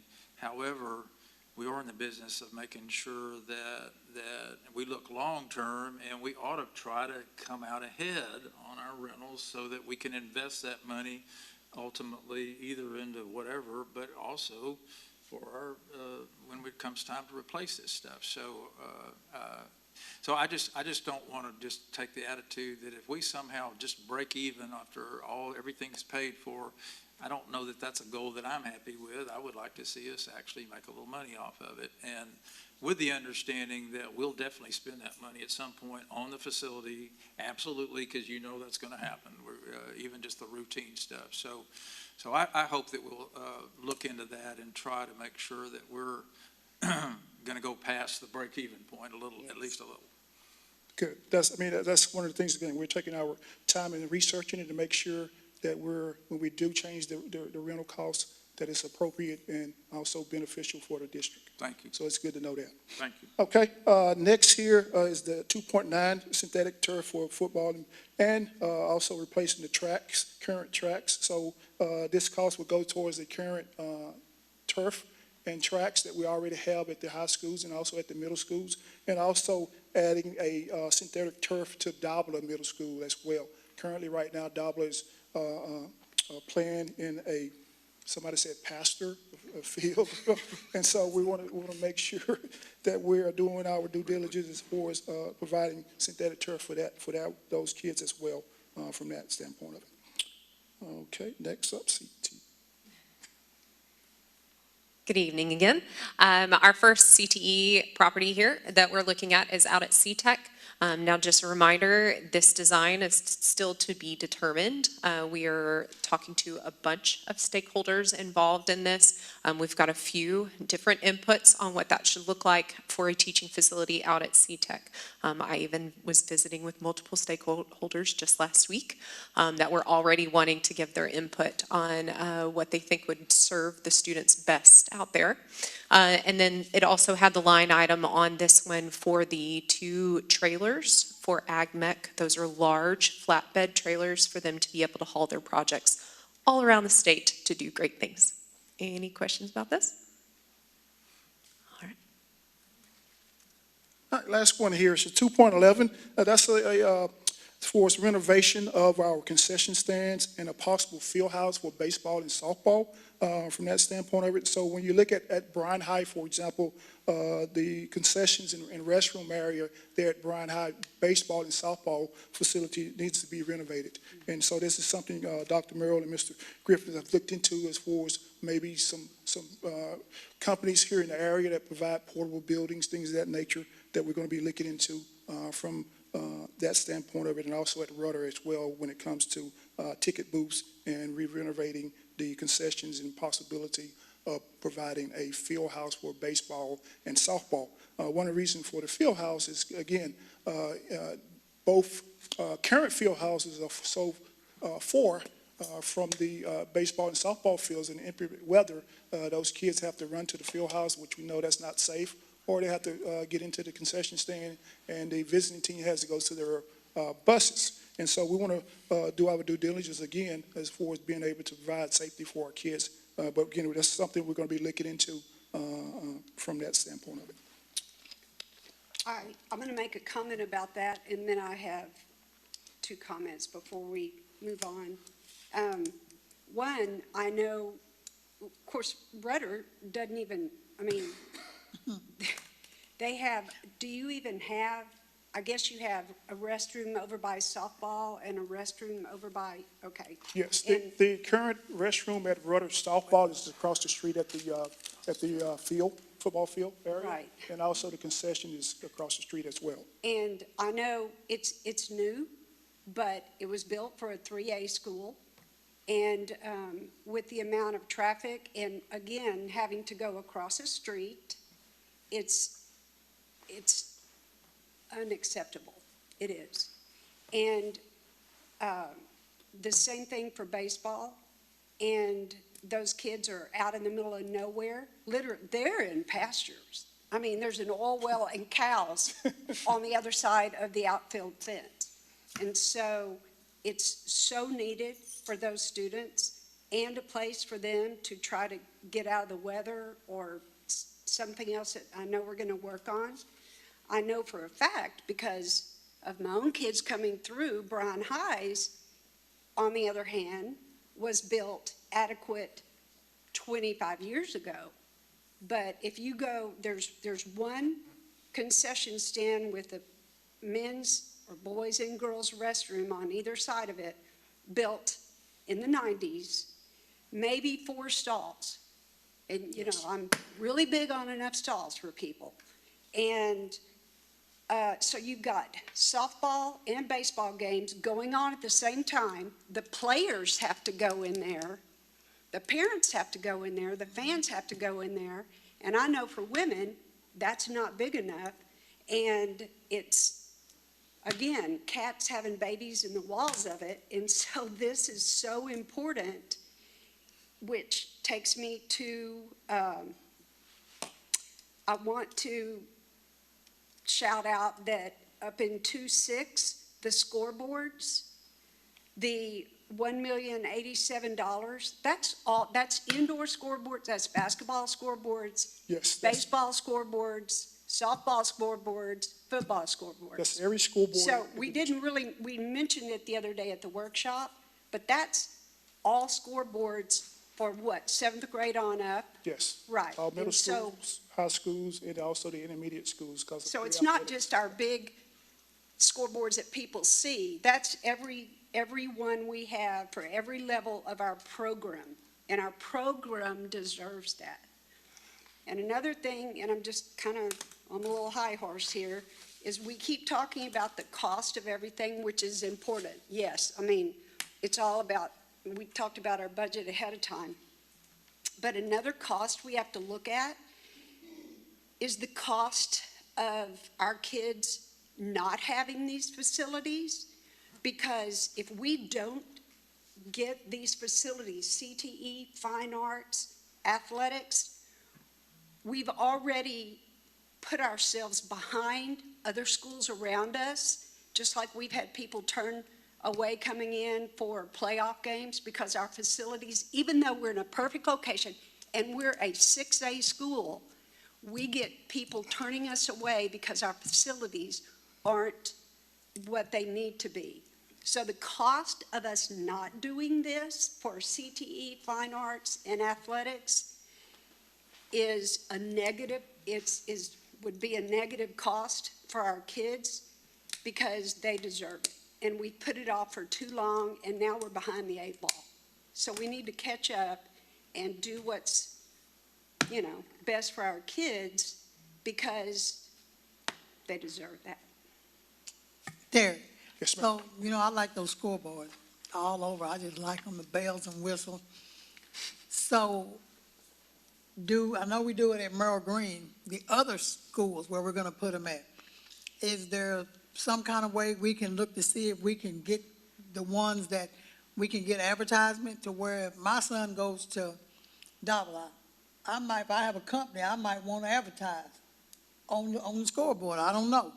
But I just, I'm like Ruthie, I hate going there, the number don't work, and, I'd be embarrassed. Yeah, I hope they don't recognize I'll be a school board member.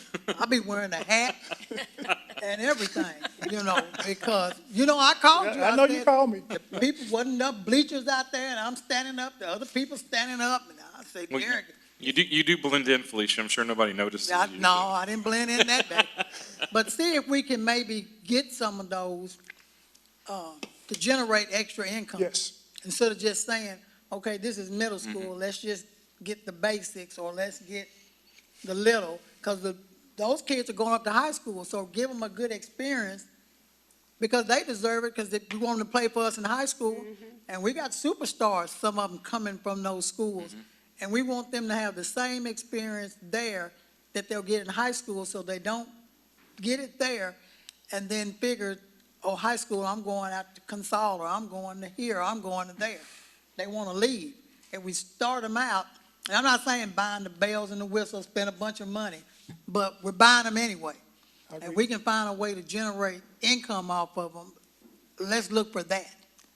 Well, I think when we get to that, before you respond, I agree that we need to look at all the options, and I think this is a process that is not obviously complete. We're not just going to go out and you're going to say, okay, this one, this one, this one. We're going to look at options, what they cost, and certainly you can do advertising in a fairly simple way, or you can do it in a really complicated way with video board that's going on that maybe we don't need that at every level, and I don't think you're advocating for that. I like that, yeah. Okay, well, good. If you want to pay for it, great. But anyway, but we can certainly look at options, and if we can do things and it's not going to break the bank, then great. But we need to know what all these options cost. I'm fully in favor of trying to do advertising. That's a great thing to do if we can make it work. But you don't want to necessarily. Well, I don't see us as trying to say, well, that's going to be, we can spend several $100,000 more and then get a little bit of advertising income back. But again, we'll look at all the options. You're going to show us the options, and we as a board ultimately are going to make the call. But again, I'm just making sure that we are getting good information, just like we did on the turf versus grass. That's the kind of stuff that everybody needs to know. That has certainly changed a lot of people's attitude, probably including mine, about that it's really a savings, not a cost. So A lot of people don't know that. I didn't know that. I wanted to find out, and you told us, and that's the kind of stuff we need on all this stuff. So I'm agreeing with you, but cautiously, okay? So I want to make sure that we do get the options out there. Say, well, this is what we can do, and this is what we get, and this is what it's going to cost if we have something that's got some bells and whistles. Thank you. We have people coming to us, look at Northern Tools, you know? So, sky's the limit. So there have been some requests to kind of have a comprehensive look at the age of our facilities. This is our 24 campuses. I'll let you kind of digest that for a minute, but I'll give you a couple of facts. The median age of our buildings is 35 years old. If you took Sadbury and C-Tech, which is our two newer facilities out, it jumps to 38 years old as our median age.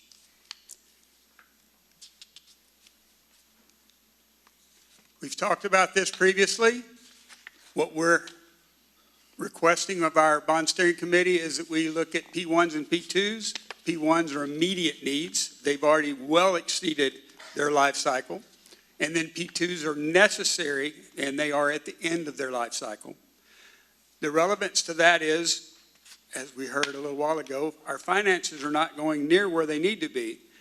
When you are running things past their life cycle, your expense is now more than it should be. The efficiency's gone. The cost of repairs is higher. So we are expending more funds to keep up equipment that is past its life cycle. With that said, the items that we are looking at currently are the P1s and 2s on roof replacements, the building sealant replacement, that's windows, doors, things of that nature. Mechanical improvements, P1s and P2s, that's a very big issue because as we heard, we've got equipment that is double its life expectancy running, and that, I assure you, we've lost our efficiency in that equipment. And when it goes down, that is not equipment you can just pull off the shelf. Electrical is also similar to that for our P1s and P2s. Plumbing improvements, it was really loaded on the P1s. There wasn't that much on the P2s. And we felt like we could hold on that for a little bit. Technology improvements, that is actually more doors as far as our card access for safety and security, and some additional cameras outside of the ones we currently have. That also is part of the life safety and security. Then under site improvements and civil, that is your actual drainage, your storm sewer, and your sanitary sewer that's outside of the building. 315, 317 is wall improvements, P1s and 2s, to just paint, wall paint, and wall structures. Restroom finishes is 321. Then we have miscellaneous interior innovations, which is basically large group instructions, multipurpose rooms, and teaching theaters. Then we have life cycle priority maintenance, equipment, and systems at Bryan High School. And then we have Bryan Collegiate. This is the life cycle and priority maintenance. As we reported previously, the current FCI on that building is a 59. We'll talk in a minute about what that really means. But after if we spent this $33,550 on Bryan Collegiate, we would still only see a reduction to about the low 30s, 31, 32% for FCI. Mr. Griffin, may I ask you on the, so PBK came up with these numbers on like their... A lot of that is just, yes, we did, but also E3 is more heavily involved with this because it is MEPT. So it really wasn't that much PBK. The walls and flooring, yes, but for the MEPT, which is the heavier items, is E3. So we did have more. My concern is always having one company take a look at everything. No, we're looking at multiple. We have multiple tools we've been using for this work. Okay, and I figured you did, and I really, really appreciate that because once we get a number out there, if we say the roof replacements are 15 million, it's going to be hard to get any contractor anywhere to come in at much less than 15 million. So I worry about getting pigeonholed into these prices because that's what we threw out there. Again, we are appropriating the money for this, but when it comes to the actual design and what goes out to bid, It will be an individual project that will be designed, have design specifications and criteria, and then we'll be bidding that particular work. I understand what you're saying, but we'll be more finite and we'll be putting out individual packages. They'll have no way of knowing what our overall money is. Does that make sense? And I do have a lot of faith in you to make sure that that happens. So, I think sometimes things fall through the cracks, and when you start talking about numbers this big, I've heard people say in the past, well, it's just a couple of $1 million, a couple of million here, a couple of million there. But I do think that there's an opportunity. We need to squeeze every penny and I want our kids to have more for whatever we can squeeze out of this. If we go with a bond and it passes, we need to squeeze everything, in my opinion, that we can out of it. And we will be truly looking for requests for proposals for everything from the top to the bottom. We'll be starting from ground zero. Thank you, sir. Yes, sir.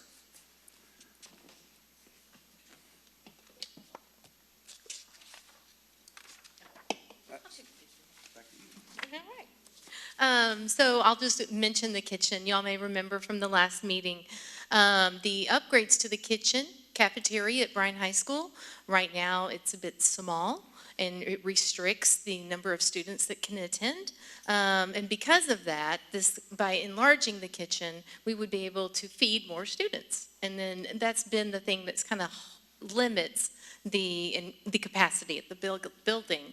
What's nice about this 4.3 and 4.4, though, is that our child nutrition services would be able to help with other parts of the implementation of this. They just can't build. They can add things like stoves, cooking devices, but they are not able to pay for the actual physical building. And so that's why that is allocated that way. So. So over at Bryan High School, all the CTE spaces are there on our blue campus and have not been touched in years and years and years. So this is all about bringing them up to industry standards, even expanding capacity, allowing more students that want to be involved in these programs opportunity to take advantage of what we offer in CTE. Any questions about those? Laura, when you say the blue campus and when you say touched in years and years, 1971? Yes, there are a lot of spaces that are the original. We've replaced some equipment in there, new welders and such, but the space has not been touched. I know I mentioned in a previous meeting, we recently replaced a air compressor in one of the labs that was from 1984, I believe. So this is just kind of showing some of the age. We've done a good job with what we've had, but it's time to do more for our kids. Do you have any idea what the square footage of that is? The square footage of everything that we covered. So this was. What we're talking about renovating here. 31 million. So. I can get that information, but I don't have it. That's okay. Because it's kind of, it's spread out over a lot of different. Yes, ma'am. We are upstairs. We are downstairs. We're in multiple hallways. This was part of our facility assessment that we did. Was that 2 years ago? I do think a list of what we're spending or projected 31 million on would be helpful, because it does give us, it's a lot of money to have in just kind of miscellaneous. Yes, sir. Yes, sir. I can get you a number of classrooms for sure. Yeah, we can circle back with Thank line you. items, but what I'm hearing is because it was built so long ago, it's inadequate when it comes to capacity compared to utilization. And then the areas, equipment, et cetera, are in disrepair or Yes, ma'am. into the life cycle. So bringing them up to industry standards involves a lot of parts.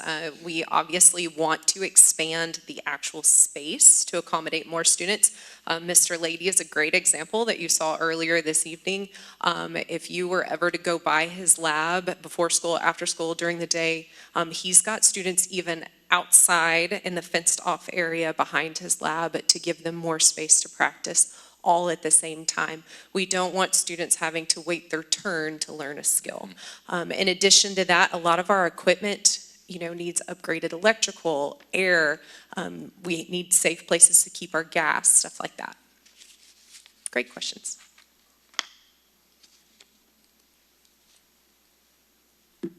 So the 4.121, this is looking at renovations for locker rooms, mariachi, and drill team spaces.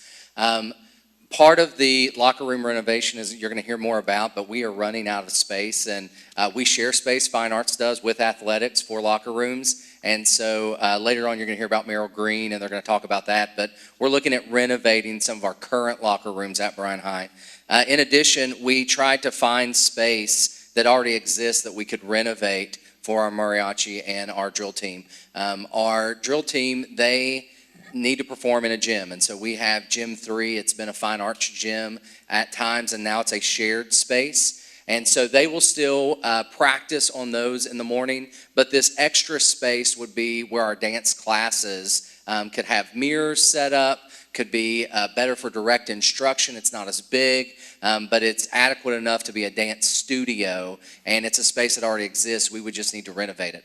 For mariachi, this is a space that currently is being utilized as a CTE classroom, but we would be relocating that classroom to hopefully closer to the ones on Blue Campus, and then we would be able to use that space and renovate it for our mariachi. It will require some renovation and a little bit of maybe walls coming down and ceilings going up and all of that type of thing to outfit it for those students. Have to do some soundproofing and things like that. In addition, 4.16 is our auditorium building addition. So we started out with a really hefty number for an auditorium, and we've got it down by half from where we started to really just streamline putting it in the right place at Bryan High and making sure that it works for what we need. And so by relocating the mariachi and the drill team into known spaces, we were able to cut back on a lot of the costs that we started out with. And so what this would be, it would be an auditorium. We haven't designed anything yet, but we would make sure that the stage is large enough for a 6A high school. I know the last time when I presented, the question was asked of how much money do we actually bring in right now for outside organizations. And so over the course of this year, we had 7 groups come in, paying groups, and that brought in about $14,000. Now, we've made all the way up to $22,000 in the past in a year. And in May, we were contacted by 4 different groups about next year, about things they would like to do. And we had to say no, either because our space wasn't large enough, our stage wasn't large enough, or we didn't have room in our schedule to add, because we also, priority goes to our Bryan ISD students. And so they're the ones that get first dibs. And so this was the state theater office called about hosting area or regional meets here. We also had 2 dance organizations reach out about hosting dance here. And we also had an outside concert that wasn't quite big enough to be on A&M campus, but they loved the size of our auditorium and our seating capacity here. And a lot of that is, it's great that people are noticing us and know that we're here, but if we had the spaces, it would not only help our kids and do right by them, but it also could provide some more things for our community here in Bryan ISD. Does anyone have any questions about those things? It's just like sports. We're in a central location. I don't know who the concert is, but they know that in an area like ours, we could bring in a lot of different people to an off-campus, or, sponsored by off-campus people. Where in your mind are you talking about the auditorium being built? So we don't have an exact location yet. But we are looking at sort of around the Fine Arts building to see if there was an area that we could place it that connects it to that current building. But again, we haven't drawn any plans. We would have to get PBK to also help us with that, to look at what would need to be done, making the best decision for use our money. And is mariachi now we're trying to move them closer to all the other music? So we're trying to move them into the Fine Arts building. Good. And so they would be right across the hall from an art room. If you've been in the room, the big black box theater, they're right on the other side. Good. That's where that building is. To me, that's the music hallway. Yes. So, yeah, they deserve good. Yes. All right. Thank you very much. To piggyback on what Jacob was talking about as far as on the 4.121, as far as the renovation of the locker room. So we were talking about renovating the the basketball and volleyball locker rooms in the gym area, as far as that standpoint of it, and also moving boys soccer and boys baseball to the field house. And so that would open up because currently boys soccer and boys baseball, their locker rooms are in the Fine Arts Building next to Gym 3, if you're familiar with that, Bryan High's campus. And so that would free up that space for a drill team and mariachi from that standpoint of it, to clear that up.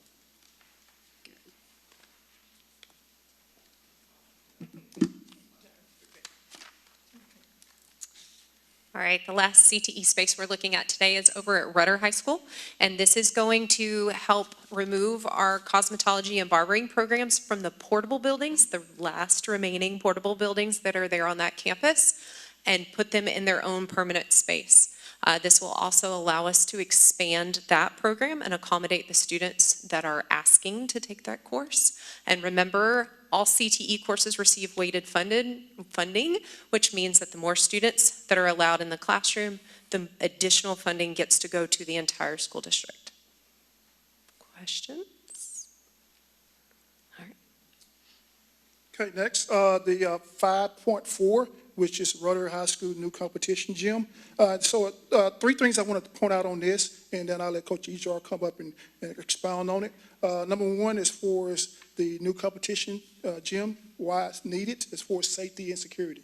And so when you look at the player and fan interaction there at that gym, the competition gym, the entering and exiting of the players, I mean, they have to go through the fans before the game, come through the fans before the game to get to the playing surface there at the gym, and also exiting during halftime as far as going through the fans and those type of things. And so the design of the gym is not conducive for safety reasons from that standpoint of things. And also, number two thing is schedule, practice schedules. So right now, currently, Rudder has 2 gyms.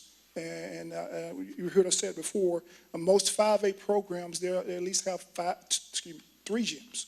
And so when you look at volleyball, who has 3 to 4 teams, when you look at boys basketball, who has 3 to 4 teams, and you look at girls basketball, who has 3 to 4 teams, so that becomes some scheduling issues as far as conflicts, especially when volleyball season is overlapping with the start of basketball seasons. So in the past, to alleviate some of those conflicts, either boys basketball during the end of volleyball season has to go to Rayburn, get on the bus and go to Rayburn practice, and same thing with the girls basketball team.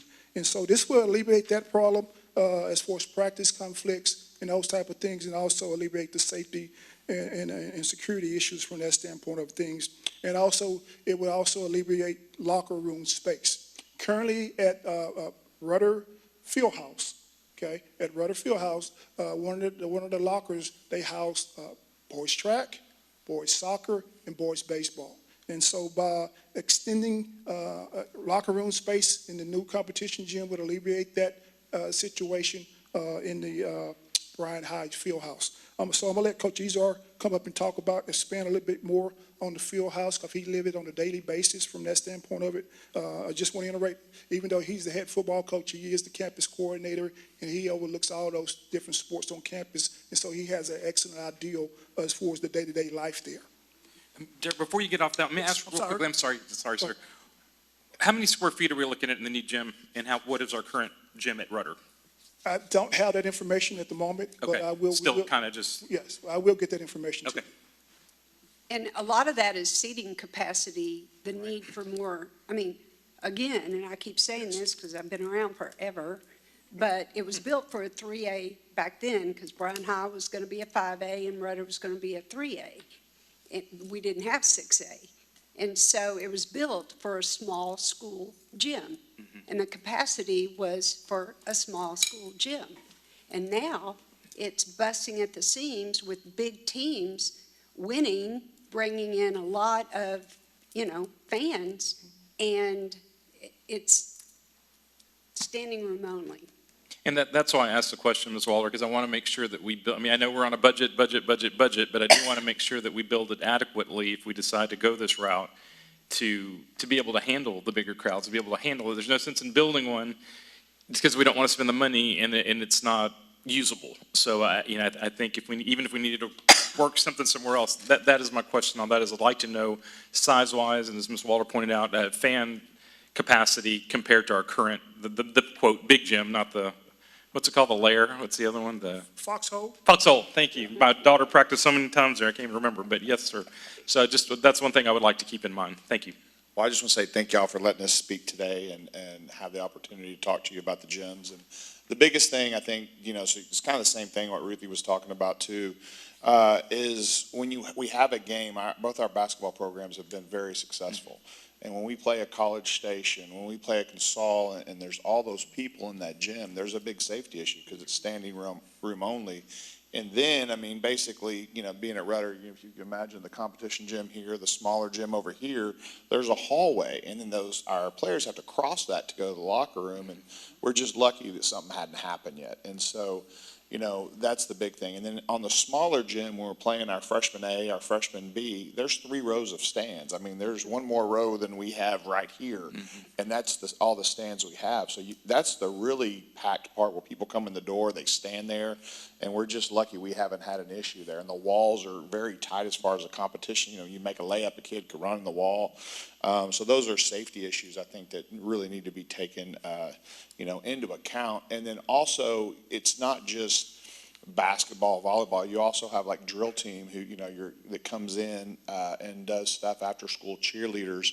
And, if there's bad weather, football team, as far as having to come inside. And if you have 3 gyms, it just gives you more space to do things. And also, you've already, said this, when I was the athletic director in Willis for like 6 years, the medium point between Houston and Austin is Bryan. And so people are always looking to come to nice facilities here, and to have a beautiful basketball facility is going to bring playoff games. The turf, I'll go on the baseball and the softball, is going to bring games, to this area that will help to get money for the district. Well, the fact that we had 250 teams come in attests to that completely. That we are, like Ms. Walter keeps saying, a perfect location. Perfect location, and just the city of Bryan itself, just able to get when we have a big tournament like that all the funds and everything that come to that. So I just think putting a 3rd gym, a competition gym, would be really good, and also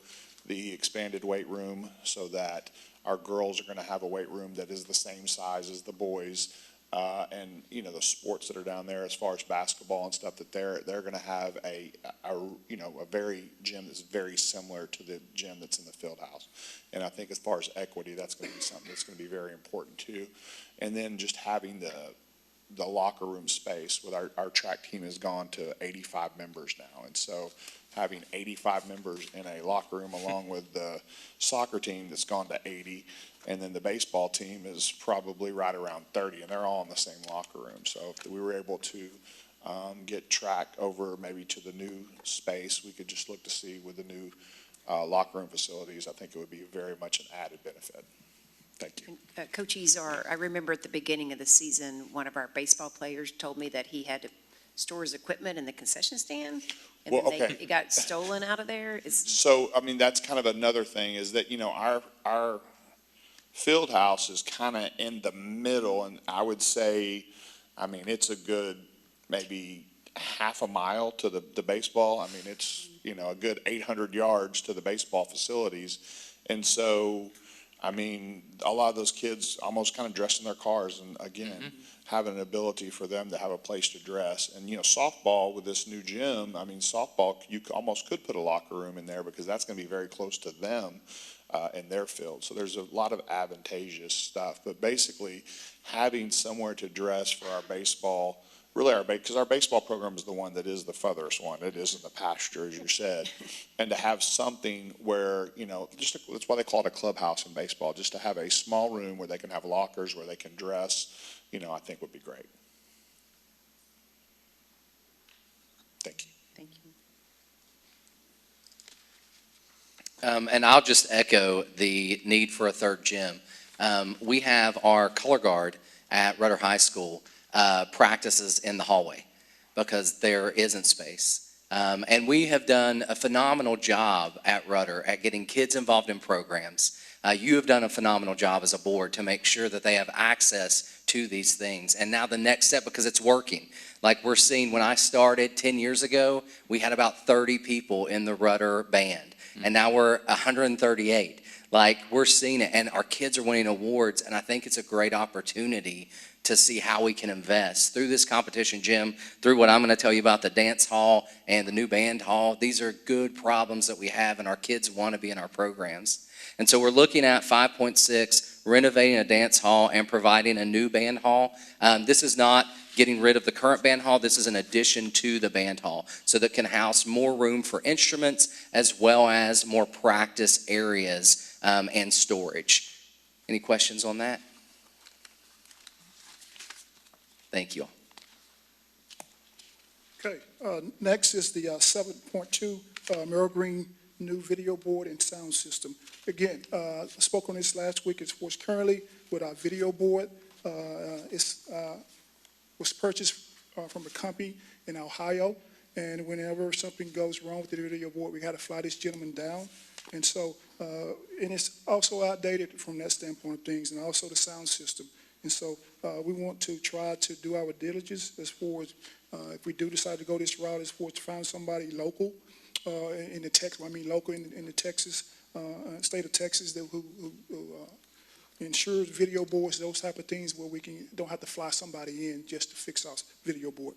All right, and the next thing there is the any questions on that? Next is the 7.4 Merrill Green new field house. And so three things I want to point out on this as well, as far as why a two-story field house.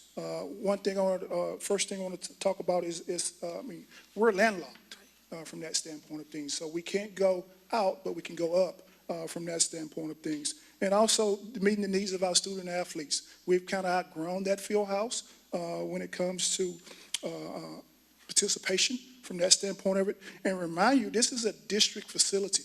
Even though Merrill Green Stadium is a district facility, even though it's Bryan High's field house, when we created Rudder, it became a district facility. And so all of our sports use it from that standpoint of things, and so we want to utilize that as well. And so if you go to the next slide here, we kind of gather some information for you guys that hopefully will be helpful as far as picking back off last week discussion. So when you look at Merrill Green's field house, it was originally built in 1972, and the square footage was 21,000 square feet on that. And then in 1992, it was renovated, and the square footage went up to 29,000 square feet. And so what was added during that time was basically the north side of the building. I know you guys are familiar. When you walk in the field house, the right side was added.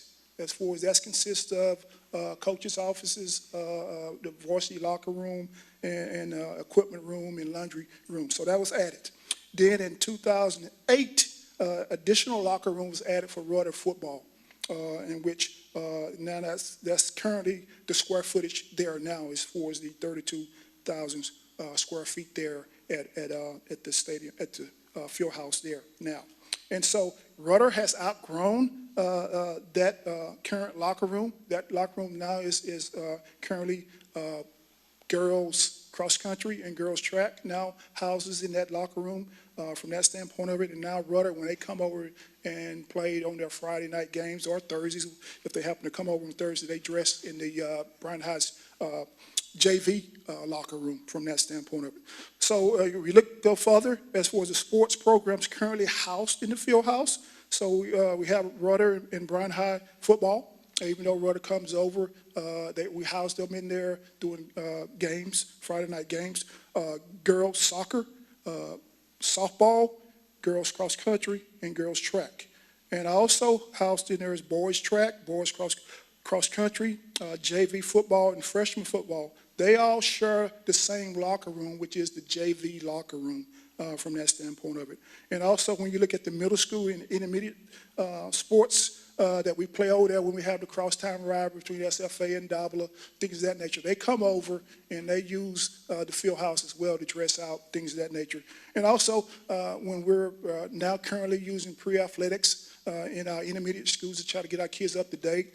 We started intramural sports, and they came over this past year, and we're going to continue to do that as far as they come over and use the field house to dress. And from that standpoint, and this year we're currently planning on doing soccer, track, and football there with our intermediate. And so, and also we look at all the playoff games that we try to generate there, and our youth leagues and fourth grade track meet. So this is a district facility, and right now we don't have the space to utilize all our athletes as far as being from that standpoint of it. And also as far as the sports we want to move to the field house, kind of talked about that earlier. We want to move boys soccer, baseball, if we don't get a baseball field, locker room in that area. Also, we want to move golf, and we also want to move swim and water polo down to the field house. Currently, right now, swim and water polo, they don't have anywhere to dress. They dress across the street at the aquarium center there in a public locker room. Then they come back over and put their clothes in their car and go to class. And so that's kind of what we're looking at right now. So next slide here is just a summary of what I've just discussed as far as capacity, as far as overusage. For one example, and then I'm going to let Coach Solis come up and talk about the next slide with some pictures that was requested for the field house.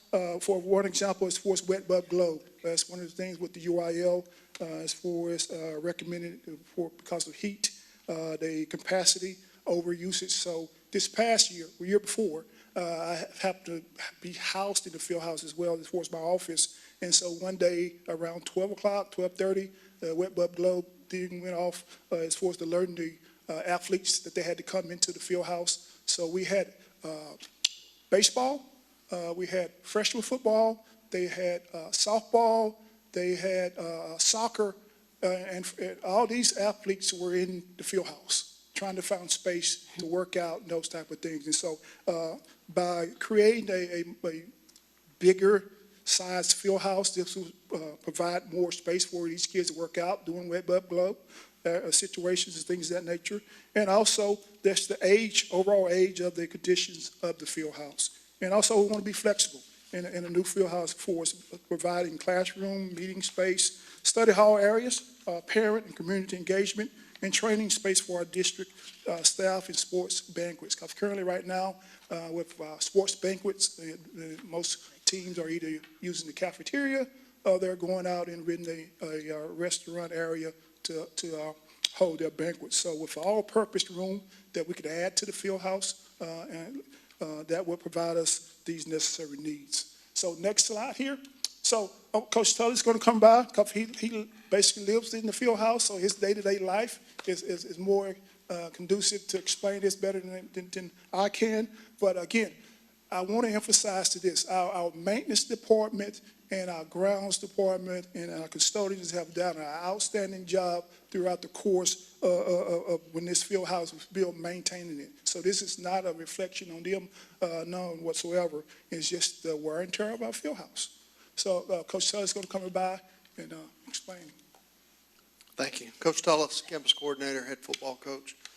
Yeah, I want to reiterate some things that we've already talked about. And first and foremost, as coaches, and I know maintenance as well, it's hard for me and our staff to stand up and ask for things and this and that. But I'm here to tell you, because we all just roll our sleeves up and get it done and work and try to make things better than the way we found it. And that's just what we try to do. And our maintenance is unbelievable, the job they've done with the age of our equipment. And but at the end of the day, the life cycle, as we've kind of talked about everything, things break and it breaks more and more and more. So the cost of fixing all that stuff just starts to add up more and more.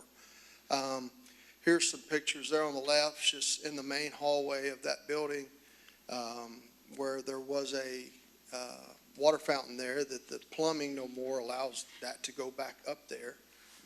In the middle is down below. We call it's where we store our pads, and a lot of our outdoor equipment is stored up underneath that stadium. And that there's just a couple of the pipes that have been, I guess, for a long 92 per se. you can see there, they're leaking water, which that was today. So I don't think that's probably, good just in that fact. I would have to agree. I would have to say, That's your chill water pipes for actually the cooling system for the building, and so those pumps are sweating, but what it's showing is the degradation of the insulation, which does show your efficiency is gone. And so, again, we either need to renovate or replace, so. Coach, tell us, so you said this first picture on the left is in the main hall, is that correct? So when we have prospective students and their families, and we're telling them how amazing our school district is and how amazing our programs are, which they are amazing, but it's hard, this puts you in an awkward position to have to come in our facilities. Some of these other things, at least they're in the basement, maybe you don't see them as much, but that's not a good look for anybody. So I think anyone looking at this would have to agree that we need to make some changes. the middle one there down, so when it rains a lot, the drainage in there, we have pumps now trying to pump water as fast as we can. We have a lot of equipment that's been purchased from our pads and like all our equipment down there. So there's now when it rains quite a bit, there's going to be water this deep. I wish I had a picture because we go to practice one day, it had rained the day before, and the water's this deep. So there's coaches with our shoes and socks off just trying to get our pads to go out and practice. And it's just to the point where it doesn't drain well no more. So that's down below. You can see a pipe there on the right. The bottom right, that's in one of our locker rooms, in the softball locker room. It's just cut out and it's wide open with, I think that's a water fire type deal. But it's cut open. And in that, the only reason I say that is back in the day, that's where I was coaching. In that softball / soccer, it's all one big thing unit. That's where, when Rudder plays there, that's where the opponents dress. Right. So this is what the other football teams see, besides having to dress in softball and girls soccer locker rooms. Just an example. No question. Oh, my God. Okay. The left side is some of our weight room equipment. It's very outdated in terms of there's rust everywhere. That's part of the building that was in 1972. The flooring is still very old.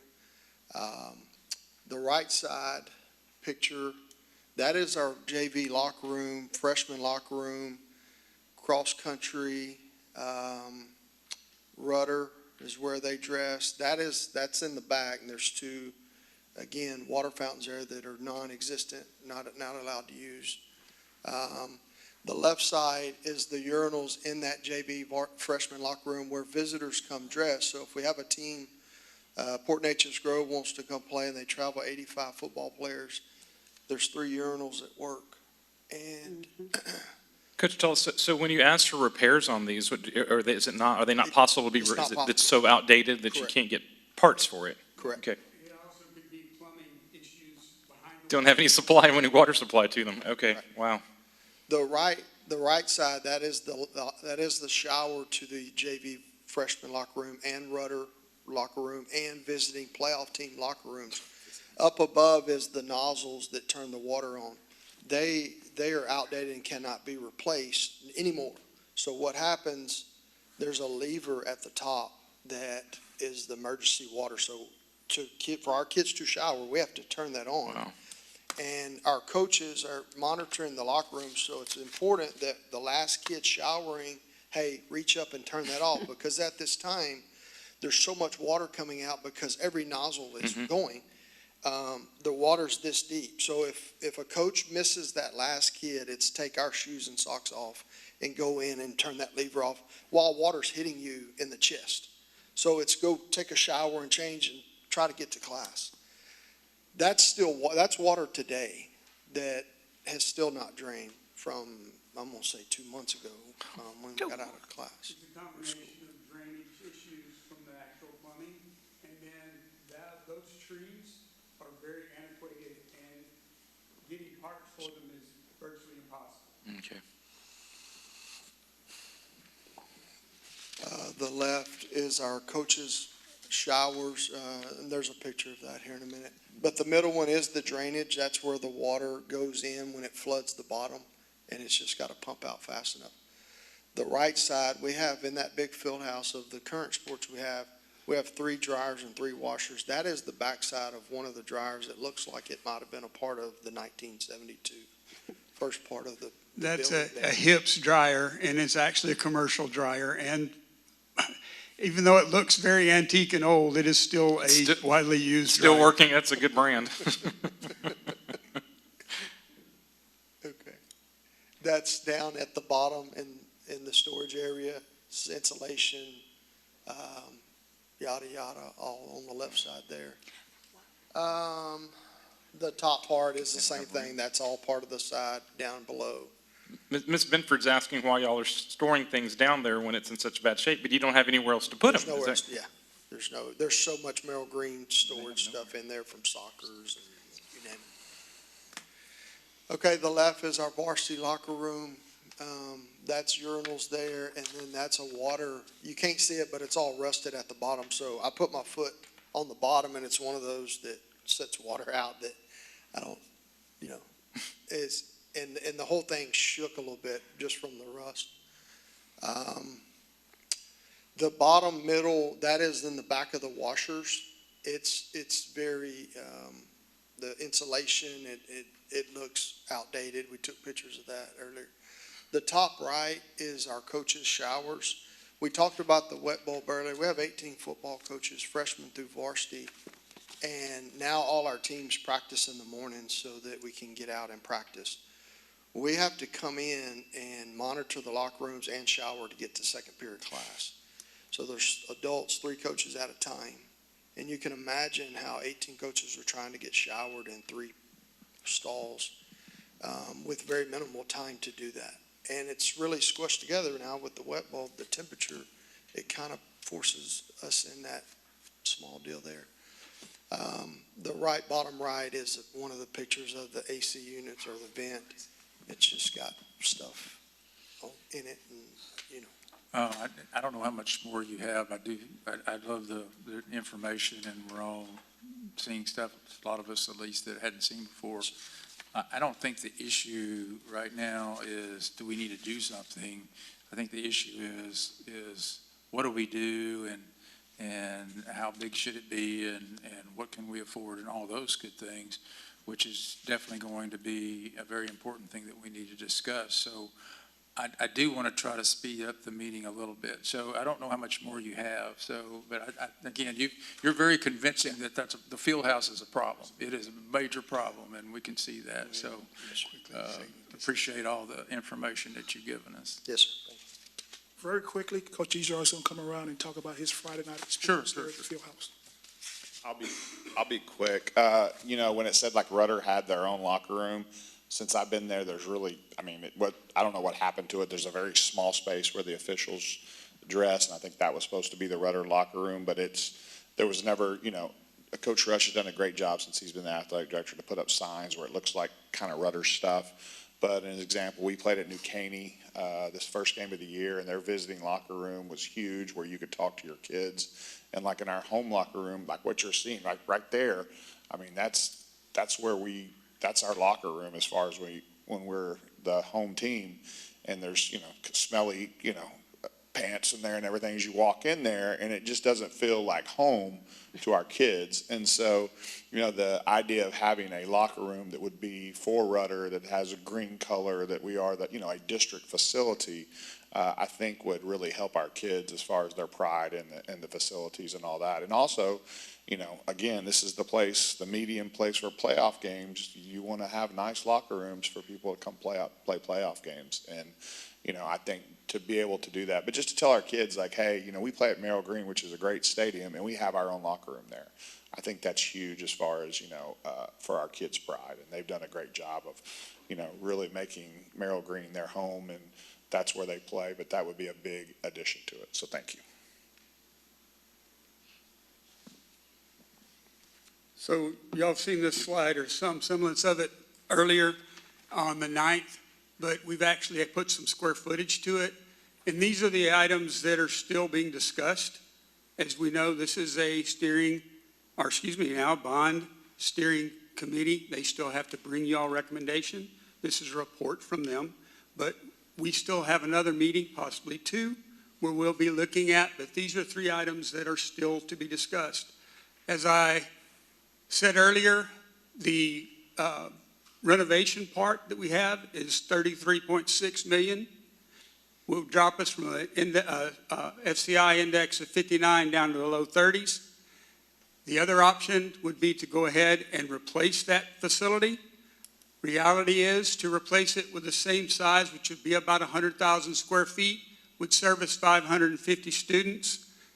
Is looking at 61, which is how that FCI number basically means, is it's less than double of what your renovation would be. Then we also were tasked, or at least looked into, growth, because this is such an amazing facility that is one of a kind really for our area. And to upgrade to 700 capacity or 126,000 square feet would be $78 million. Reminder, this building was built, most people call it Lamar, but it was built in 1957. The other 2 items, which you did see, but that is the Bryan High School auditorium and the Rudder High School competition gym. Those still have to be discussed with our bond steering before they make a commitment back to y'all.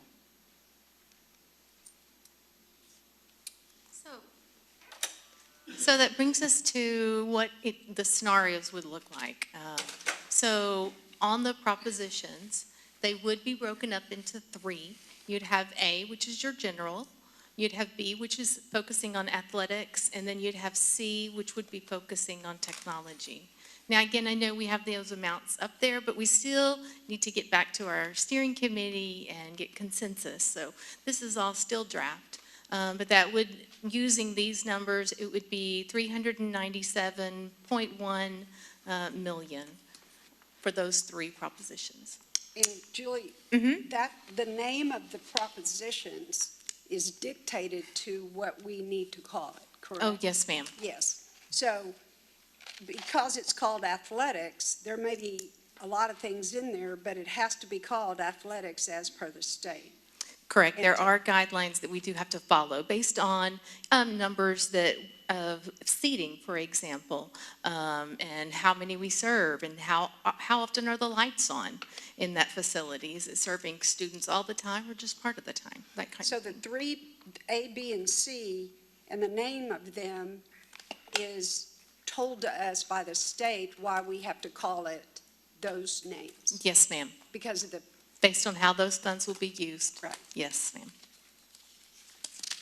And I believe we have Ms. Friddle up next. Yes, ma'am. Thank you so much. Okay, and one last time, just to reiterate, this current bond proposal can be structured within our current tax rate of 27 cents. We did have a question come up within the steering committee about how much revenue a 1 cent increase could generate for the school district. And the answer to that is $30 million. So you can see our scale here, $30 million is what a 1 penny increase would do. So you can see the 430, the 460, and the 490. We are absolutely not suggesting this by any means. We're simply presenting this as an information item so that you are aware of what 1 cent could generate for the district. Ms. Friddle, may Yes, I? sir. I just want also for the public to understand that everything we have came in at 397 so far on this.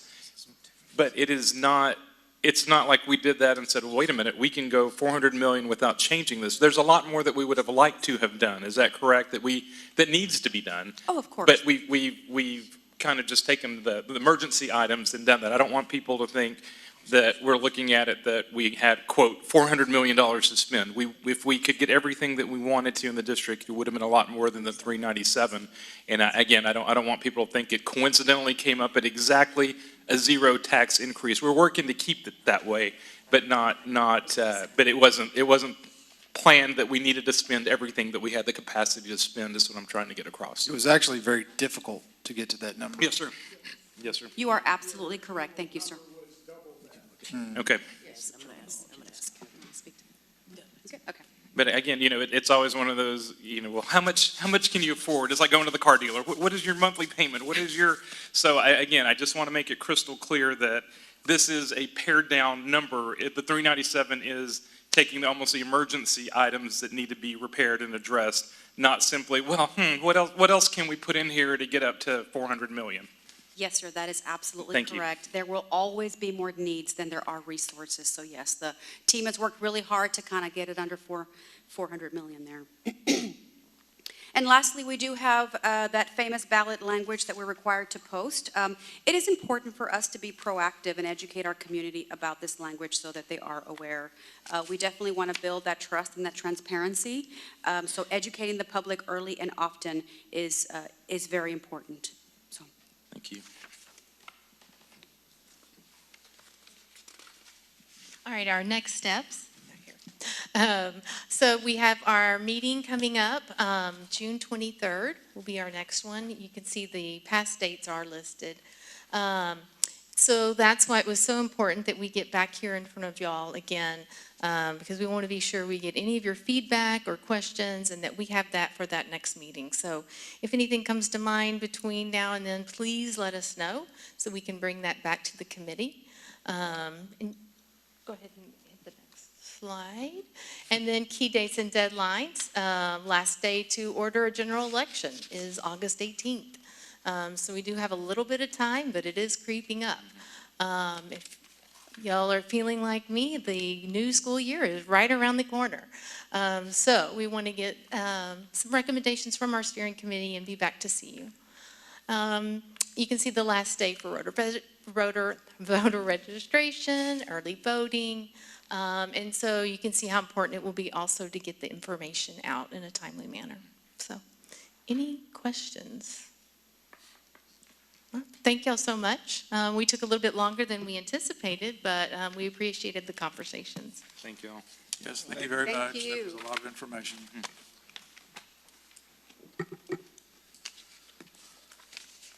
Okay, the next item is public comment on either agenda or non-agenda items. Do we have anyone? No. Okay. Then we will move on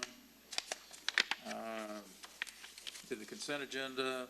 We have lots and lots and lots on the consent agenda, so hopefully you've had a chance to look it over. A lot of these are renewals. I don't know that there's anything particularly unusual or different, but again, if you are interested in getting more information or discussing it, please. Well, Mr. Stasny, I just wanted to ask, did they change the minimum, is that correct, on what can be approved without I thought I heard something at SLI I meant to ask y'all. Effective yet. Okay. But it was, I think it is being changed to 100,000. Okay, I didn't know if that had gone in, I saw. Yeah, it's not gone into effect. Okay, well, obviously if you haven't signed it, so I saw one. Mr. Stasny, I move approval of all the items listed on the consent agenda. Second. Motion made by Mr. Gonzalez and seconded by Ms. Benford. Again, if there's no further discussion, all in favor say aye. Aye. All opposed? It is unanimous. It has passed. All right, so not quite done. We have some action items. We have consider approval of budget amendments for the general fund, debt service, and food service fund for the year ending June 30th, 2025, which means it's the past school year, basically. So, again, we have Mr. Riddle and Mr. Besaw. Yes, sir. I'm going to take this one since it deals with the items that we, the current year that we're ending right now. And I think you have attached there the copy of the amendment.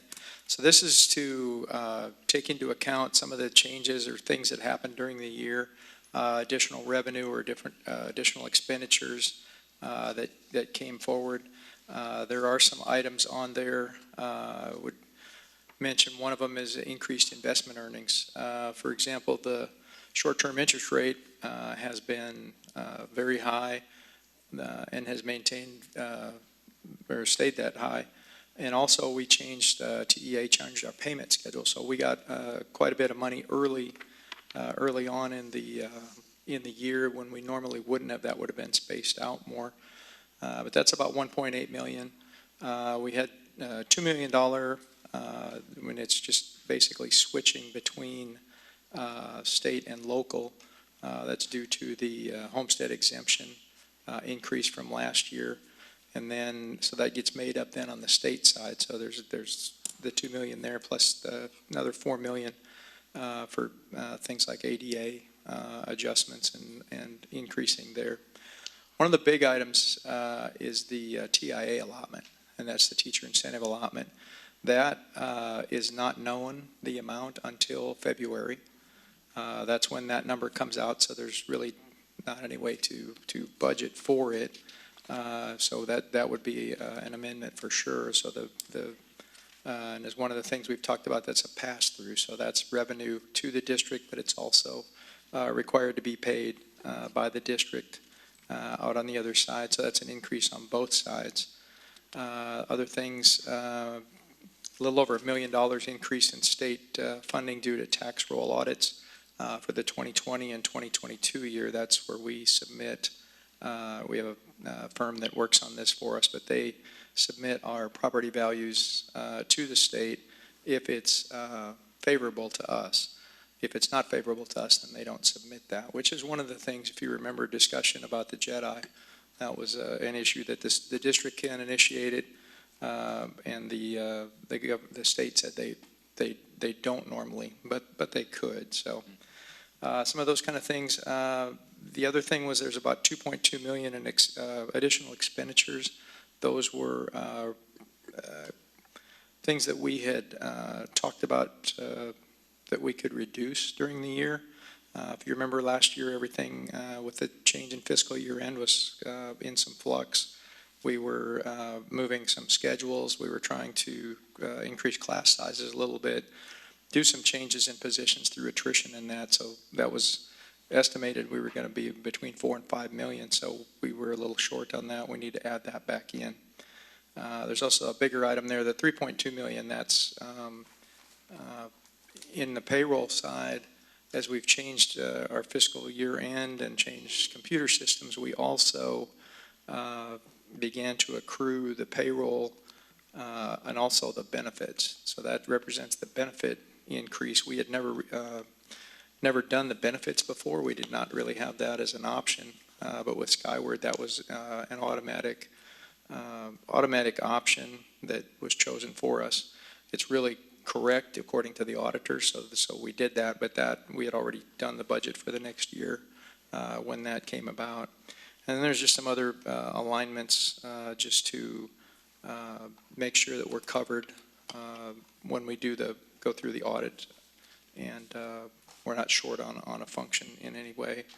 And then you'll notice at the bottom of that other uses, there's $2 million transferred to the group benefits risk pool, and that's from the prior year that we were short. We had the end of the 24 calendar year was pretty difficult for the group plan, and so that's funding to cover that, which is required by law. We have another item coming up a little bit later. We'll talk about that a little more, but the general fund has to make good on anything, any shortage for the group health plan or the workers' comp plan, since we're self-insured for those. And then on the debt service side, there was a little bit of additional funding again because of the homestead exemption that was increased, and then revenue, so expenditure of about 2.2 million. That was the defeasance or the prepayment of the 2013 and 2023 amounts that we processed. The end product, the end result of all that, we come to still with a fund balance of just about $6 million negative. So we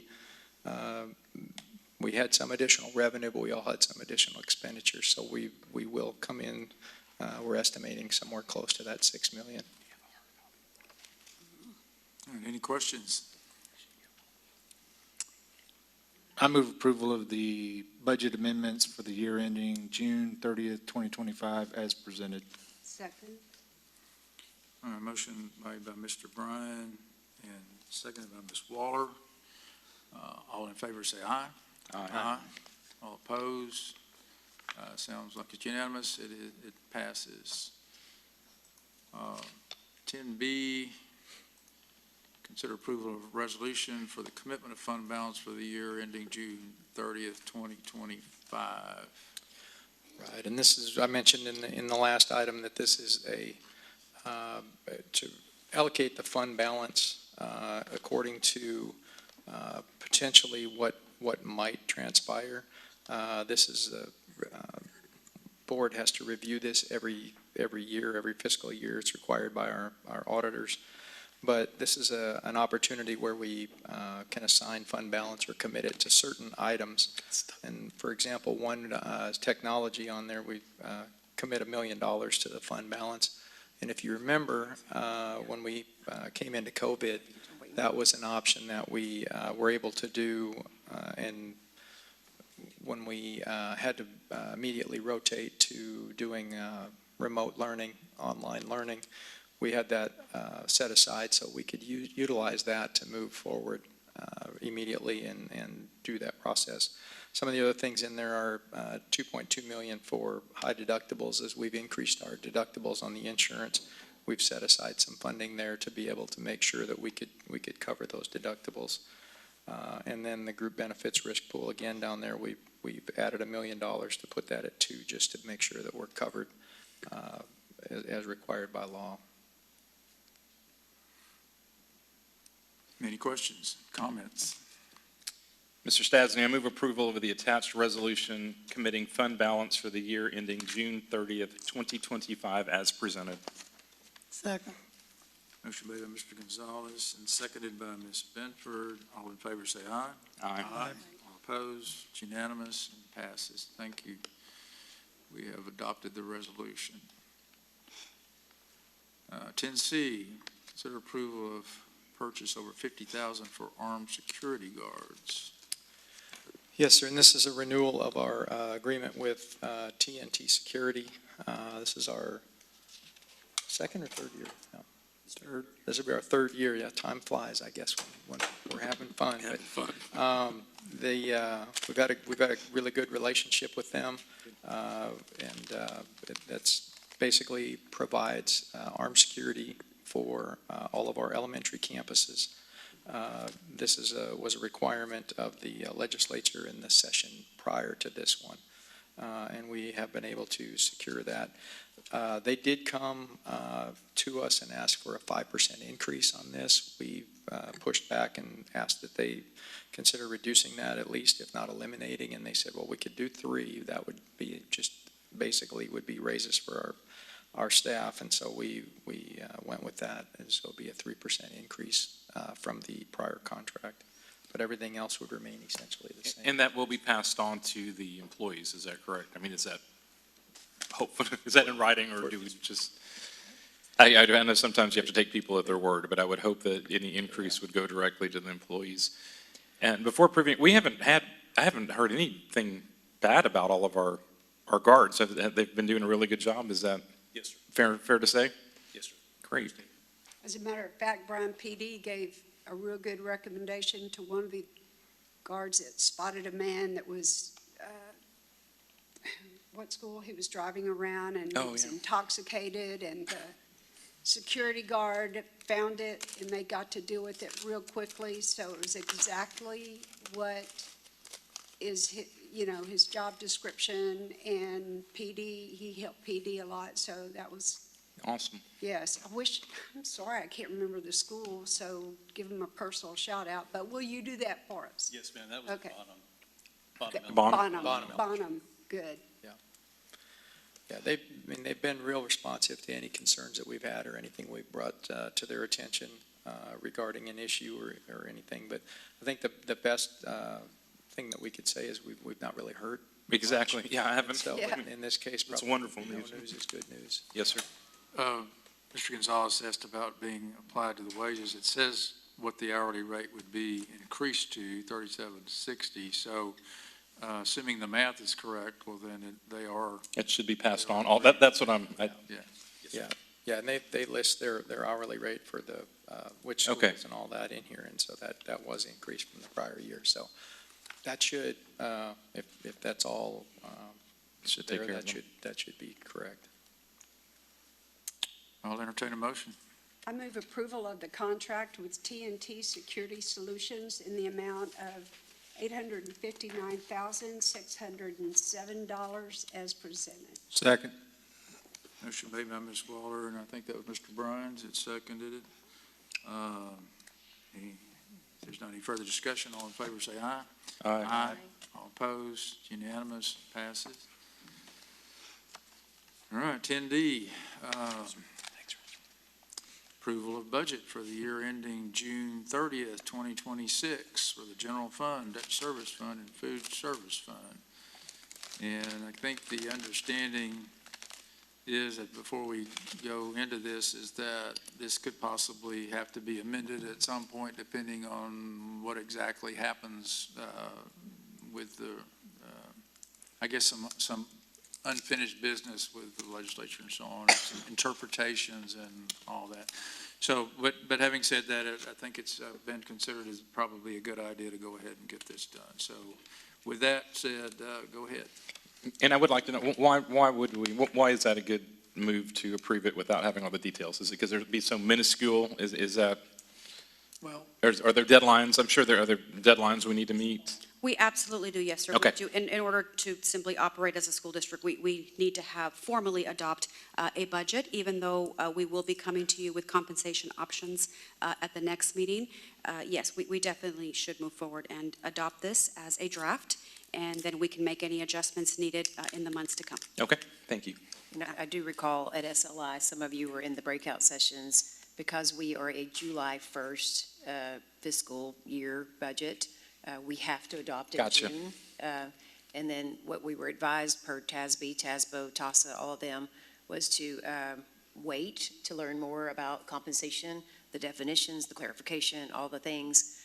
So that would put us back into the boardroom in July to address compensation across the board, which would necessitate an amendment. But we happen to be an early adopter budget because of the July 1st. Okay. That's the. And I'm sure that's, thank you. I appreciate the clarification, the Yes. reminder. Yes. Thank you, sorry. Yes, you're welcome. Yes, tonight is simply, we do need to formally adopt the budget, so I would be happy to take any additional questions at this time. Yeah, I was hoping you wouldn't start at the beginning again and go through all this. I can if you'd like me to. We have a book, Mr. Stasny. Let's go through the book. So we all heard the details, but certainly they're open to any more questions if you've thought of some in the meantime. Yes, sir. Mr. Stasny, I move approval of the recommended budget for the year ending June 30th, 2026 for the general fund, debt service fund, and food service fund as presented. Second. Motion made by Mr. Gonzalez and seconded by Ms. Waller. So no further discussion. All in favor say aye. Aye. All opposed? It's unanimous. We have a budget. Thank you. Thank you all. Thank you. 10E, consideration and possible action to select the delivery method providing the best value for the wayfinding and graphics, door hardware, and exterior waterproofing repairs and maintenance, and to authorize the superintendent or designee to take all action for the procurement of such services pursuant to statute and board policy. We probably don't need a real lengthy explanation on that, but just kind of give us the shorthand on that, and then if anybody has questions, they can ask. Yes, sir. Very good. The board policy requires that if we're using procurement method other than competitive sealed proposal for something that would need board approval, that we have to come to the board. What we're asking here for is a delivery method other than that. For example, request quotes or co-op purchasing on these items. They're smaller projects, but the formal CSP really isn't needed. It also allows local vendors to be more inclined to get involved in this too. So we feel that is a good option for this particular project. Any questions? Well, I guess I'll do it. Mr. Stasny, I move approval that the board select the interlocal purchasing cooperative method of procurement construction services as providing the best value for the wayfinding and graphics, door hardware, and exterior waterproofing repairs and maintenance, and authorize the superintendent or designee to take all action for the procurement of such services pursuant to state and board policy. Second. Motion made by Mr. Gonzalez and seconded by Mr. Bryan. All in favor, say aye. Aye. Aye. All opposed, unanimous, passes. Thank you very much. Next one, discuss and consider approval of school leaders liability insurance and, annual renewal. Yes, sir. And then the next three items are insurance related, and so. I think this is good news, isn't it? Yes, and these, I was going to say, these are generally good news. We have, we have worked to get our insurance policies all to run concurrently with our July 1 to June 30 year end, which does cause looks a little funny on, for example, on this one. The premium for the last policy period was only $37,000, but that was only a 7-month period. So if we extrapolate that to a 12-month period, the premium is basically the same. So that's a renewal of from a company that we've worked with for quite a bit and have a good relationship with. It's also the policy so that it includes the full prior acts. And I don't, if you're familiar with the like professional liability insurance for lawyers, that's a big deal. And so if we would move away from the company, then you would have to look at a tail policy or something to cover those other things, as Mr. Gonzalez, so you understand, I'm sure. So this is, we think, very good renewal option for us to go ahead and renew that one. I move approval of AIG as Bryan ISD school leaders liability insurance carriers. Second. Motion made by Ms. Benford, seconded by Mr. Bryan. And I was looking at this and I was read a different version of the explanation, I think. But wasn't this actually a slight reduction in cost, or am I mistaken? Because now reading this, I'm not so sure, but. I think it's level. I think it's the next one that's the decrease. Yeah. That's the next one? Yeah, the big one is the last one, which is the property. Well, this one is, well, just to make sure I'm clear on this, it says annual premium, $63,764, and then, but the expiring premium was for not the whole year, so. Correct. I didn't really try to do the math on that. Is it? Yeah, Okay. it's essentially the same. Okay. The same number. Well, all in favor, say aye. Aye. Aye. All opposed? It's unanimous, so the motion passes. Okay, the next one. This is discuss and consider approval of purchase over $50,000 for excess workers' compensation insurance. And when we say excess, you might explain that very briefly. Yes, sir. So since we're self-insured for this, the district's risk pool covers the claims up to a certain level. And so this is a policy that's purchased that covers anyone that it's an excess policy. So anything that goes over a certain amount, then this policy would kick in and claim or pay the claim beyond that level. And this again is a flat level. The annotation, I think, is the prior year's one. I guess we didn't update that. I apologize for that. But the renewal rate is still the same, the 0.0501 per $100 of payroll. So the only fluctuation in premium would be if our payroll fluctuates. If it goes up, the premium would go up, or if it goes down, the premium would go down based on that. But it again is a renewal with a company that we've dealt with for a long time and maintain the same rate. So we would recommend that we renew that one.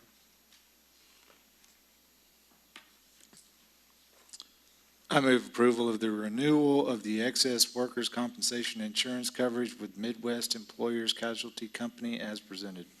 Second. Motion by Mr. Bryan and second by Dr. Harlan. No, Ms. Waller. Oh, sorry, Ms. Waller. And anyway, any discussion? If not, all in favor, say aye. Aye. Aye. All opposed? That's unanimous. Motion passes. And I think we got another one. So discuss and consider approval of purchase over 50,000 for property, general, cybersecurity, and automobile insurance. Yes, sir, and this is the one that I'm probably most excited about, if you can get excited about insurance. Insurance. And I don't remember if you remember me talking, I think last year, the last couple of years, the insurance market for property and casualty has gotten very tight, and it's been difficult to even procure in some cases. Companies pulling out of California, Texas, Louisiana, Florida, not even writing these policies just because of the storms and those kind of things. And for several years, our premiums had gone up by quite a large number. 22, the policy was 1.7 million.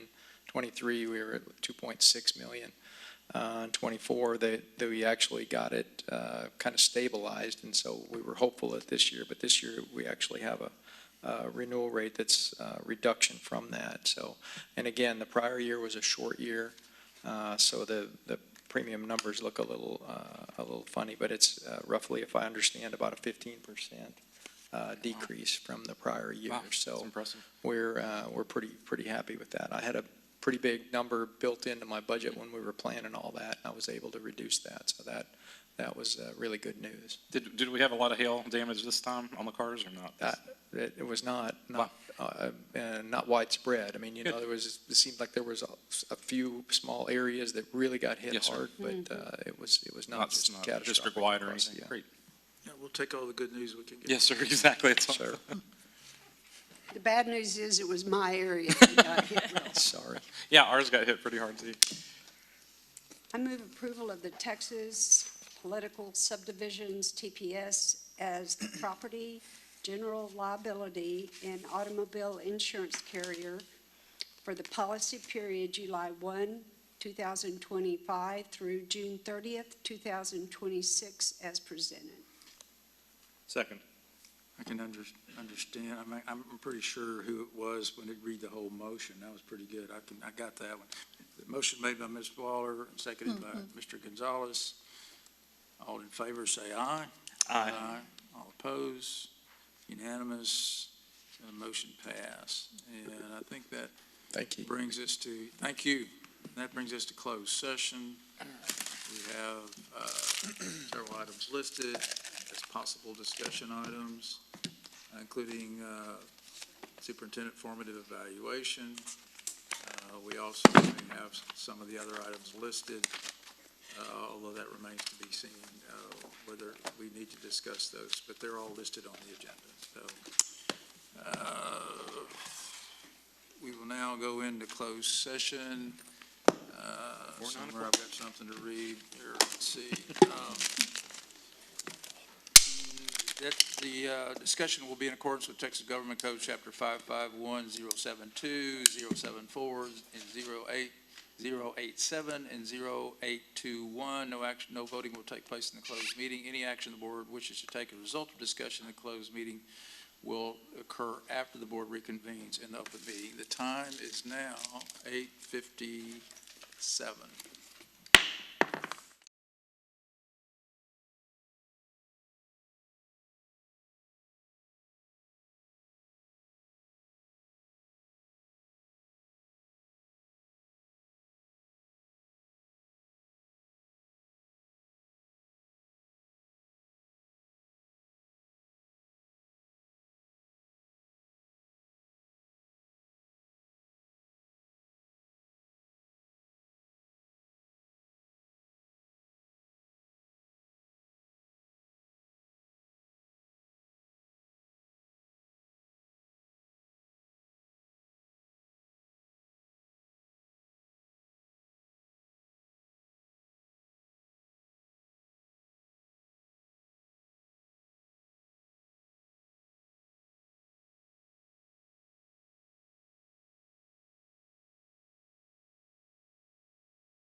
We are now reconvening an open session. No action was taken in closed session, and there being no further business, we are adjourned, and the time is 10:20. Thank you.